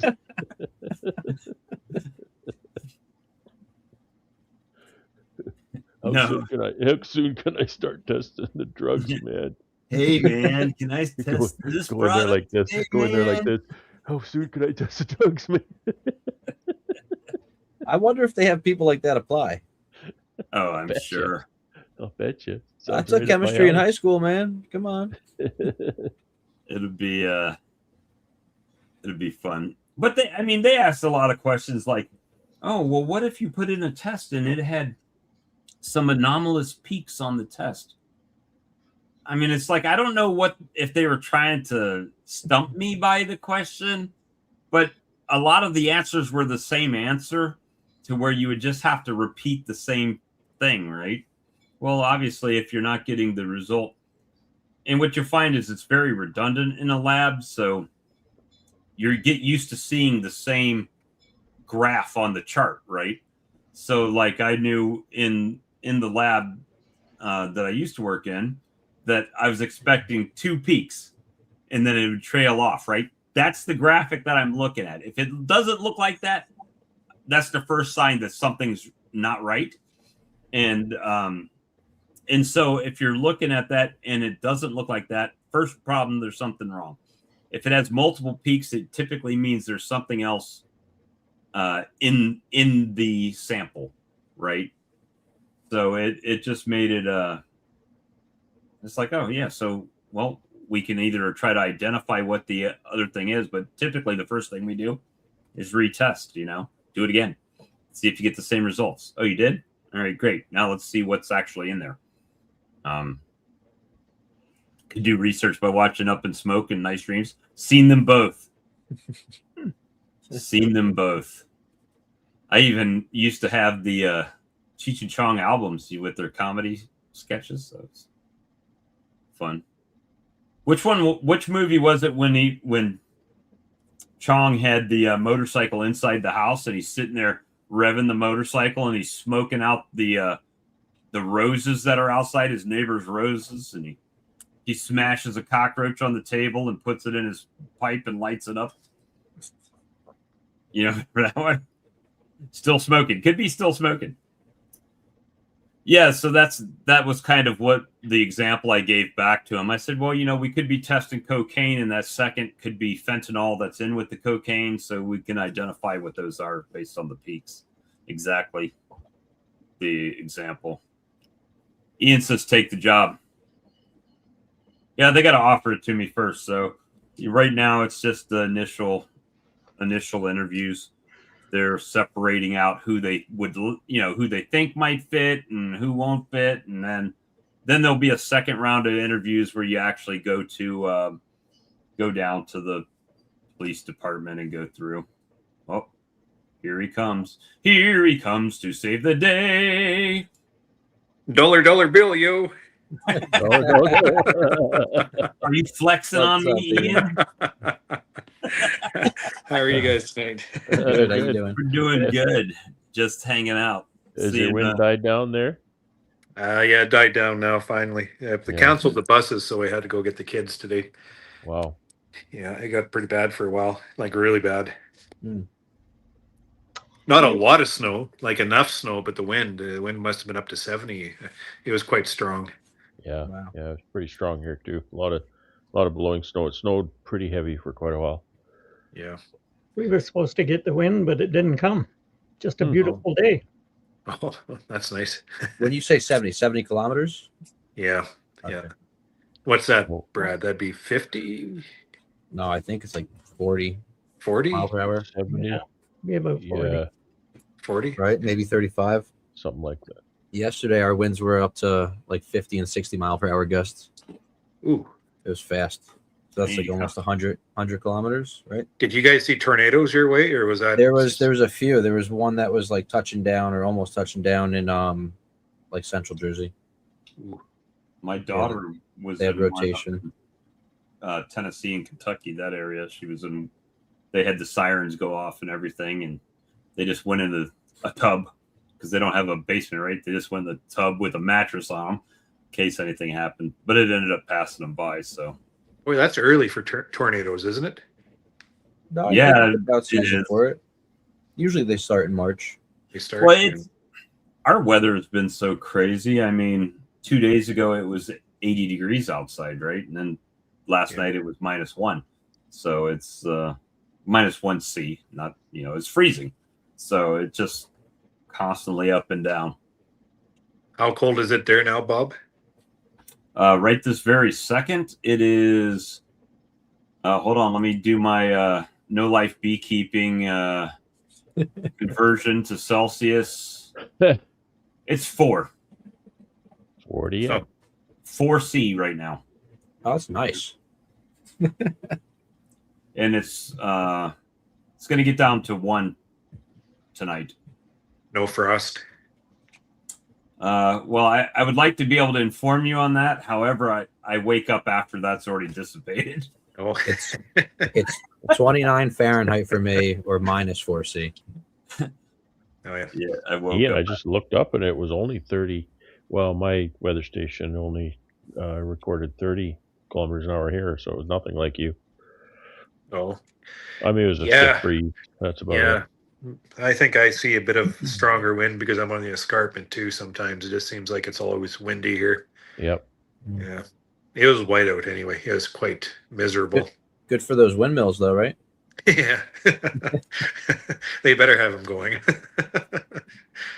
We need to figure out how to get the bee made honey down to me, so I can turn around and sell it on Amazon and send you guys, a percentage of the funds back to Canada.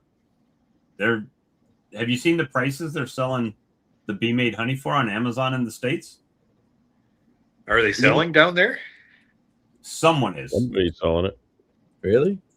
It's a Crazy. It's more money than my honey. called Bayview Distribution. They're selling 1 kg imported from Canada, $35.16 US for a kg. Ooh, that's good. With a Bee Made brand on it. Yeah, I was looking for your Yeah. picture on the Bee made container. That's interesting. Yeah, right there. Yeah, I'm on one of those tubs. There's one print that went out. The first one I missed, but then they caught me on the second one, so I'm on some of them. So Doug, you'll be on some too. No, I'm gun shy. Well, you missed out then. So 2 kgs for $50 US. Well, 500 grams for $29. worth every penny, I can say that. Yeah, that's What's the floral source on it? That'd be canola, clover, alfalfa. Okay. So that's quite the makes me feel bad. I'm not charging enough for my honey. Actually, at 1 kilogram, it's 2.2 pounds. What does that come out to per pound? 35 divided by 2.2. Little over $14. like $1.50, and that's probably like $18 almost, or $19.50. $15.90. Brad's Yeah. right on point. Yeah. $15 a pound. That's what I sell my honey for. Man, Tell people it's got magical basswood nectar in it Magical basswood nectar. from my one basswood tree on my property. Imagine, Ian, if your crop, if you could sell it for $15 a pound. Yeah, then I You would be would- dollar bill. Yeah, I'd have have gold chains on. That would be the last year you keep bees. Why would it be the Yeah. last? No, just keep going. Stack it. That's when you could hire somebody to do all the bees and everything for Sitting you. on $10 million or Just like something. cattle farming now, Ian. Yeah.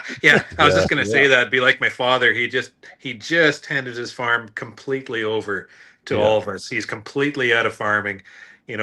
Just as he does that a year after, prices he's never seen in his entire life. He says, "I missed it by that much." All those years, I missed it. He's still involved with it, of course, but You don't have to miss it by much to miss it. And no. I can validate that because when I was at your place, your dad was out there herding cattle at the gate when they got out of the pen. Yep. Yeah, he tries his best. He was keeping them at bay until the backups came to get it done. Yeah, he does what he has to. Yeah, prices. I sold. Wax has been extremely slow for his last 2 years. We blame China, but I sell a little bit here and a little bit there, holding firm on my price. And I'm thinking to myself, well, maybe I'll have to liquidate it. I have a guy here that'll just take it. So I was going to liquidate it because it's taking up space. But the storm come through and I got busy, so I didn't haul it. And in 2 days, I sold 5,000 pounds of honey for what I was asking. Wow. Just like Of that. wax. Not one Yeah, guy, nice. a number of guys. I'm not sure what the deal is, but just Wow. boom, boom, boom, boom. I'm sold out. Just like Nice. that. Nice. Awesome. They're starting to run out. I guess maybe guys' stockpiles are running low. Maybe. Yeah. I don't know. They just come to me. Yeah. Wow, that's really nice. Even the dark stuff. So Yeah. that's good. Some people like that dark stuff. Do Make you think the products out bees of it. care if you use it to wax frames? I don't know if I would want to, just the fear of chemical residue, maybe, because it typically comes from brood comb. But Do you think once you heat it and melt the wax down that it kills any of that? You're the chemist, Bob. I wouldn't be able to tell you that. I just heard Bob Binney talk about that, and his estimation is I don't know that he referred to the publication that said so, but he said it doesn't kill the chemicals. Yeah, Rendering doesn't do anything. any disease might be killed, but as Disease will far be killed. As long as it's up to temperature. but chemicals, yeah, that'd be Things like Kumafos and whatnot are unharmed. They're there forever. Yeah. See, They might even become more potent with heat. You just need to market it and say that your wax is pre-treated with chemicals to kill mites in your colonies. You could sell 1 million pounds a year. Oh, I don't know. It'll keep the Japanese beetles away if you melt them into candles. Yeah. Yeah. Not sure what they're using in the dark. I know some guys they'll send the dark through a charcoal filter to clean it right up, almost turn it white. But you'd think that'd take a lot. Norman asks a question of you, Ian. I can't read that. You'll have to read that for me. There is a kerfuffle on the island. Someone is selling prairie honey on the island for cheap, claiming it's local. The locals are restless. Huh. Oh, that's too bad. Local as in meaning it's from Canada? That local? Well, there's no prairies on the island, right? No. If you're selling honey, local honey in the island, they would assume that it's from the island. And I'll be the first one to tell you, I had no idea how big Canada was. I mean, you see the map, right? But whose name was that? Oh, that was Norman McLean. He's on Vancouver Island. Oh, that island. Okay. That's like a bread that I used to buy. It was good bread, but goofy name. It was called mountain grain bread. Grain doesn't grow in the mountains. Grain grows on the prairies. It's called mountain grain bread. So it's made of air. Maybe they took the grains up to the mountain and made it there. Yeah, maybe. It's grown. It's made out of coffee, maybe. Coffee grows in the mountains. Yeah, Bob, that would be something you'd have to ask yourself. If we sent down some Canadian honey to you, would you sell it as Canadian honey or local honey? Local canola honey. Local canola honey. Yeah. South Carolina's finest. South Carolina finest. Finest canola honey in South Carolina. And then your competition's probably doing the same. Oh, well, one year I did have, this is when I first started, I got a bucket of, it was buckwheat honey from somebody. I got it one time and I jarred it up. I mean, it looked like burnt motor oil in the jars, right? Yeah. And I'm like, and I don't like it to begin with, but it sold all out. And I still have people coming back to me to this day asking me, do I have any buckwheat honey? And I'm like, no. I said, buckwheat's not native to South Carolina. So if you're buying buckwheat honey in South Carolina, I can say that with 100% certainty that it's not a local honey. But, you know, who knows? If this thing keeps going the way it's going, I might be like the Savannah Bee Company, where I just have honeys from everywhere, all over the place. And they can come into the little shop.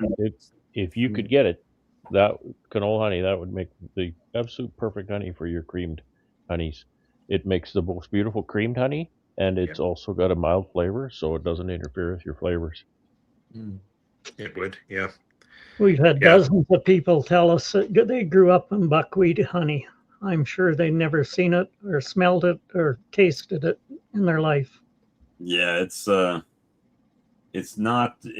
pretty pungent.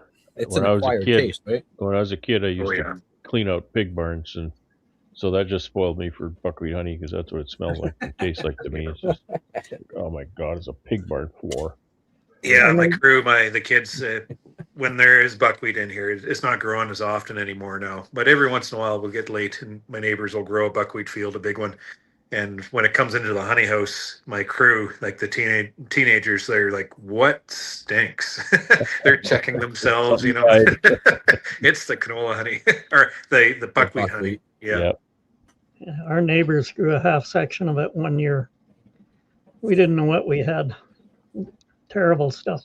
So, I but it have sells like holy man. Like I produced 8 barrels off that one field. I just tried to keep that 1 yard separate, and I kept it separate. And I didn't send it to Beam. I just held it here, and I just kind of let a few guys know I had it. So I hung on to it. Then a guy asked for it, so I sent it off to him. It had some alfalfa in it too, so it wasn't like a real dark black stuff, but it stunk. So Right. it definitely was buckwheat, and I sent it to him. Then he come and bought everything I had. He shipped it out. Took the, cost quite a bit. It went out to BC actually. He's sold out. He wants more if I can find it. So there is a market for it. Does it sell at a premium? Yeah. Oh yeah. I sell it for double. Yeah, in a barrel I sell it double. Cool. That means he sells it for $5 Canadian a pound as compared to $2 Canadian. That's what it is. Yeah. Hey, it's. I mean, when you have that much honey, you gotta sell at wholesale. You just gotta move it. Got to move it. Yeah. It's just we were talking about that a little bit ago about Canada can produce more honey than it can consume, right, by itself without any imports, right? Yeah, we sell 25 million pounds. Yeah. So if that's the Which case, isn't a lot compared to what you guys consume down there. You guys consume a lot of honey in the States. We like our diabetes. well, I mean, I'd say most of our exports go straight south. yeah, but I mean, if you look at it, it's also population density difference as well, right? So I mean, as far as having not so much as the export, you wouldn't have to export if they didn't import, right? So if Canada didn't import, this is just me talking out loud. I know I'm going to get smacked around in the comments and probably from Ian here in a second, which is fine. But if Canada, I'm not going to smack you around. I like your opinions. That's what keeps it interesting. That's what keeps him coming back. So if Canada did not import honey, this is hypotheticals, you as Canadian beekeepers would make enough honey to supply Canada with their honey demands, which would also keep your honey prices elevated, right? Yep. So, as far as, and I'm going to try to equate that because we've talked about, Brad and I have talked about the way the government controls dairy farming, right? In order to keep the price of your dairy profitable for your dairy farmers. So why would they not implement something like that to help keep the honey crop at an acceptable price? Oh, you're out for a fight today, aren't you? Well, no. Yeah, you're asking all the easy questions too. Oh boy, that gets I'm very. not trying to fight. I'm just inquiring minds want to know, right? Yeah, free market guys, marketing board guys. Yeah. Like we used to sell all of our wheat through a wheat board, which was a crown corporation. So it's not exactly a marketing board, like not like a dairy marketing board, but it's like a crown corporation monopoly. And there was nothing good of that come. Our opinion of that, anyways. We haven't made more money on wheat since we've been able to sell it freely in the open market. So there's that about it. The other part, like I understand what you're saying about costs and controlling costs. It's also about securing food for your own country too. Just having a predictable, steady flow of food and supporting the farmers at the same time, and not allowing what's happening in the States right now, where you have these mega corporations come in and put everybody out of business, with one downswing, and then you have one or two farmers controlling the entire food supply of milk or eggs or something like that. You don't see that in Canada because we do have the boards, and that's I agree in that actually, because I don't think the way the Americans went, like you guys went in your style of what's the word for it? It's more of a centralized system as compared to corporate free market system. It's put all the small guys out of business. Right. in the countryside. Like I was down in Milwaukee. We were down in Wisconsin I was down at a bee show down there, and Sandy and I are driving the countryside like we do. And I've seen all these little farms all over the place, little dairy farms everywhere, but not a single one of them were farming anymore. And then we drove by this massive farm, this massive, milk farm, a dairy farm, and they farmed all the land. They rented from all the farmers, and so all those farmers are out of business because of the free market system, right? So there's that to be said about it. But on the flip side, I wouldn't be beekeeping if I had to buy a quota, right? Right. So it's not Dairy free. is kind of the nth degree example of why supply management can work for a nation, and because dairy, a nation can produce 1,000, 10,000, 100,000 times as much dairy as a nation can possibly use, and that's not a good situation, because you end up with nobody making money, everybody going broke, cutting everybody's throats, and then, like was saying, the food security of the nation is on the line, right? Soon, nobody's producing dairy because nobody can afford to. So that's where supply management can come in and say, okay, we're going to produce all the dairy we need. We're going to support prices to keep this group of dairy farmers in business, because we need them in business to be a country that has food security. But you can't, we're going to have 1,000 dairy farmers, but we're not going to have 10,000 dairy farmers. You can't, because the other 9,000 are going to kill it for everybody, because it'll just destroy the market. So, dairy is one of those commodity that it's a very unique commodity that way, that you could produce so much of it that you'll never use. And honey is not that way.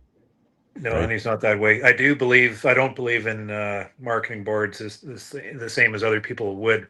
But I do believe in cooperatives. I think farmers need to cooperate and sell their product together more. Like we used to, like I'm part of the Bee Made Honey Co-op. I'm a big supporter of that. And we used to own, as grain farmers, we used to own elevators right across the countryside, and we used to market our own grain. We Right. we had the facility. The railways come through. We hired the guys. We moved our own grain, and we let that go. And now we're at the mercy of the corporate sector again. I think there's just another merger between Bunge and Viterra. We got 3 guys left to bid. It's getting to a point where we're completely out of control now. But without competition in the marketplace, they're just going to give us nothing for it. And all those marketing boards came out of the Great Depression. Yeah. Right. It all came out of the Great Depression when they needed to work together. Well, And I'm simplifying things a little bit too, because dollars and cents, right?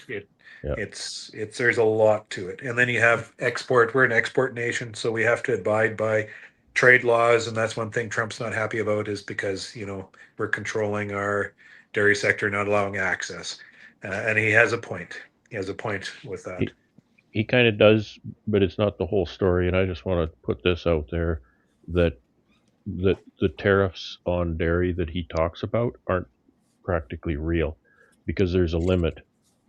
The tariffs on dairy that he talks about have never been implemented, because they're a volume limit. There's tariff free up into a certain volume, and then if you have more than that volume coming in a country, then it's highly tariffed. Yeah, the Americans have a dairy quota here, but they've never met the top quota. They've never bumped into. They've never. No. How do you say, activated that tariff ever? Yeah. But he talks about that tariff, and that he kind of leads the listener to believe that the tariff applies to everything. It's never applied to anything, is the fact. And it's a little bit unfair, to characterize it that way. I think my question got a little bit off the rails, a little bit from what I was trying to. Well, to say. And I'm glad we're 3 against 2 here. So just. I'm not. I don't have a dog in the fight. Right? What I'm saying is, it just seems like, since, for me, I understand the competition and all of that is good. However, if you produce enough for your own country, why would your country import honey to drive down the prices on your own industry? Because they can. Cheap ass packers. Yeah. That's exactly what it is. So my philosophy, and that's why I equated it, because the only system I knew of was how the dairy system, it was regulated internal prices because of the quotas. So I was, again, I'm ignorant when it comes to a lot of things Canadian, obviously, but it's No, I wouldn't say you're ignorant at all. No, I mean, you do simple math. That's all Right. there is to it. If we keep that cheap Indian honey coming into Canada, then we don't have that honey coming in below cost of production where that broker just has to say, well, I could buy yours, but that's coming in cheaper. Just the excuse for not, right. have to buy the domestic stuff for a little bit higher price. Yeah, there's a lot to be said about that. We have to be careful too as Canadians talking like this, because we do ship to the United States and our dollar helps us out this way, and it provides us the advantage on all commodities actually. So Well, I mean, it's not, I can talk out of this side of my mouth, but I also have to talk out of that side at the same time. There wasn't always that advantage. There well, was a time when it was the other way, that our dollar was higher, and it was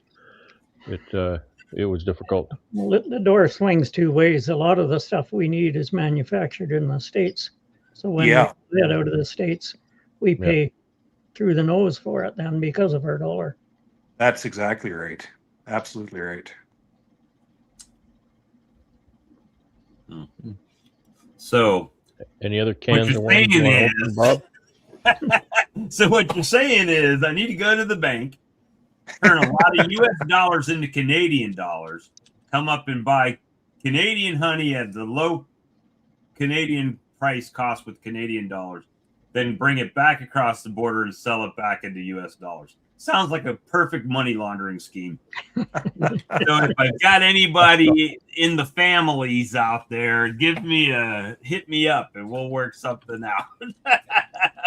Our system kind of works.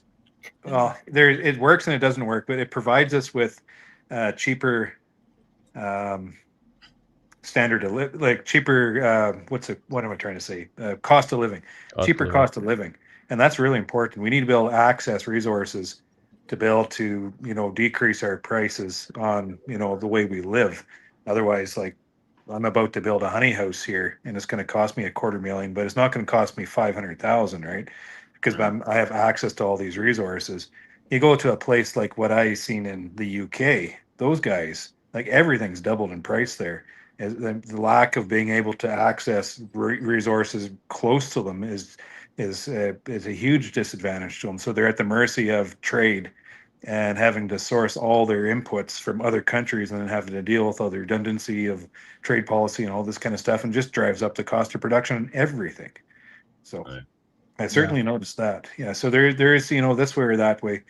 They sell their honey for a little bit more than I do, but I mean, everything there was double, absolutely double, except for the price of hotels. It was a bit cheaper, but I don't know. I don't. You know what? Yeah, I was driving around the countryside in the UK, and Sandy kind of laughed. She said, "You'd be driven absolutely nuts trying to farm in this country because of just all the restrictions that's over there. The hedgerows they have to keep. They can't chop down trees. The farm fields they can't improve. Everything has to stay the same. The buildings they have trouble. My honey house, my old honey house." Maybe I should have built onto it, but what I did, I just pushed it over and building a new one. You wouldn't do that over there. You'd have to be bound into this system of preservation and all this stuff, which is kind of romantic when you drive across the countryside because you can see all this history that's been there. But trying to do anything must be bang your head against the wall. I don't know. Usually, it's funny because what I notice, it seems to be a trend in the whole world, is that if it's something that makes sense, it's very hard to get it through and passed, right? If it's something that's off the wall and crazy, it's like they just, we can make that happen. Tampon in the man's bathroom, sure, fuck, let's make that a fucking law. And we'll do ignore, that. ignore all that. That's just noise, anyways, isn't it? Like my honey house, I'm going to build this honey house. Well, first off, I pushed over my old one. I didn't get permission for that. I just did it because that's what I want to do. And then I want to put my honey house there. So that's where I'm going to build it because that's where I want it. I'm not asking for anybody for permission. I mean, we have the tax assessor will come by and he'll say, well, you know, we're going to have to pay tax on that now, and I'll pay tax on it. But that's the only permission I'm going to get for building a piece of property or building a building on my piece of property. Where other places in the world where everything's so restricted and you had to ask for permission and the redundancy of bureaucracy and all this cost everybody piles on top of themselves, it would just drive me crazy.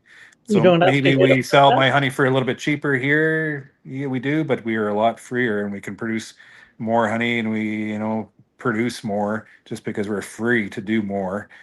So there's something to be said about that in our system also. So I don't know if we want to get bogged down with marketing boards and all this kind of stuff because that it's just restriction. A lot of it's restriction, Right. and that's where the wheat board was a huge fault because we had this crown corporation just kind of manipulating the market and just the top end redundancy of keeping all those bureaucrats and in a position of job. It's almost like I was farming wheat just to keep those guys in a livelihood, and that's not the way it should have been. So now we cleared that up, and we're making money in our wheat again. So You don't have to get a permit from your RM to build? no, I don't. No. We have to. And you have to have it inspected in our RM too. You don't For need a farm building, though. Yep. Oh, really? It's coming. So around RM to by RM, May, I think they're different, right? Maybe yours is a little fussier. Well, different province, so If I was building a house, I'd have to get a building permit. But for a farm residence, I don't. No. Or a farm building, I mean. farm building. Yeah. Wow. Yeah, so commercial farms in my area, basically, if you were restricted by ordinance to have only 2 outbuildings and like a maximum of 14 foot, if you're a commercial farm, you basically send something into the the SADB or CADB, which is County Agricultural Division Board. They approve or deny as long as you're in an agriculturally zoned area, and then you get rid of your local zoning ordinances. You still have to pay a $50 building permit, but you don't need the engineers to come in. You could build it on your own, and you can go up to a maximum of 35-foot height for farm use buildings. 35 feet. Well, that's yeah. So It's there pretty you go. good storage there. Yeah. Well, guys, we've been live for 2 hours and 17 minutes. I think I'm going to cut the live stream for this evening. And, you know how we do in the back room. You guys can hang out. And we'll see you again next week. Good night, everyone. Night, everybody. Good night, everyone.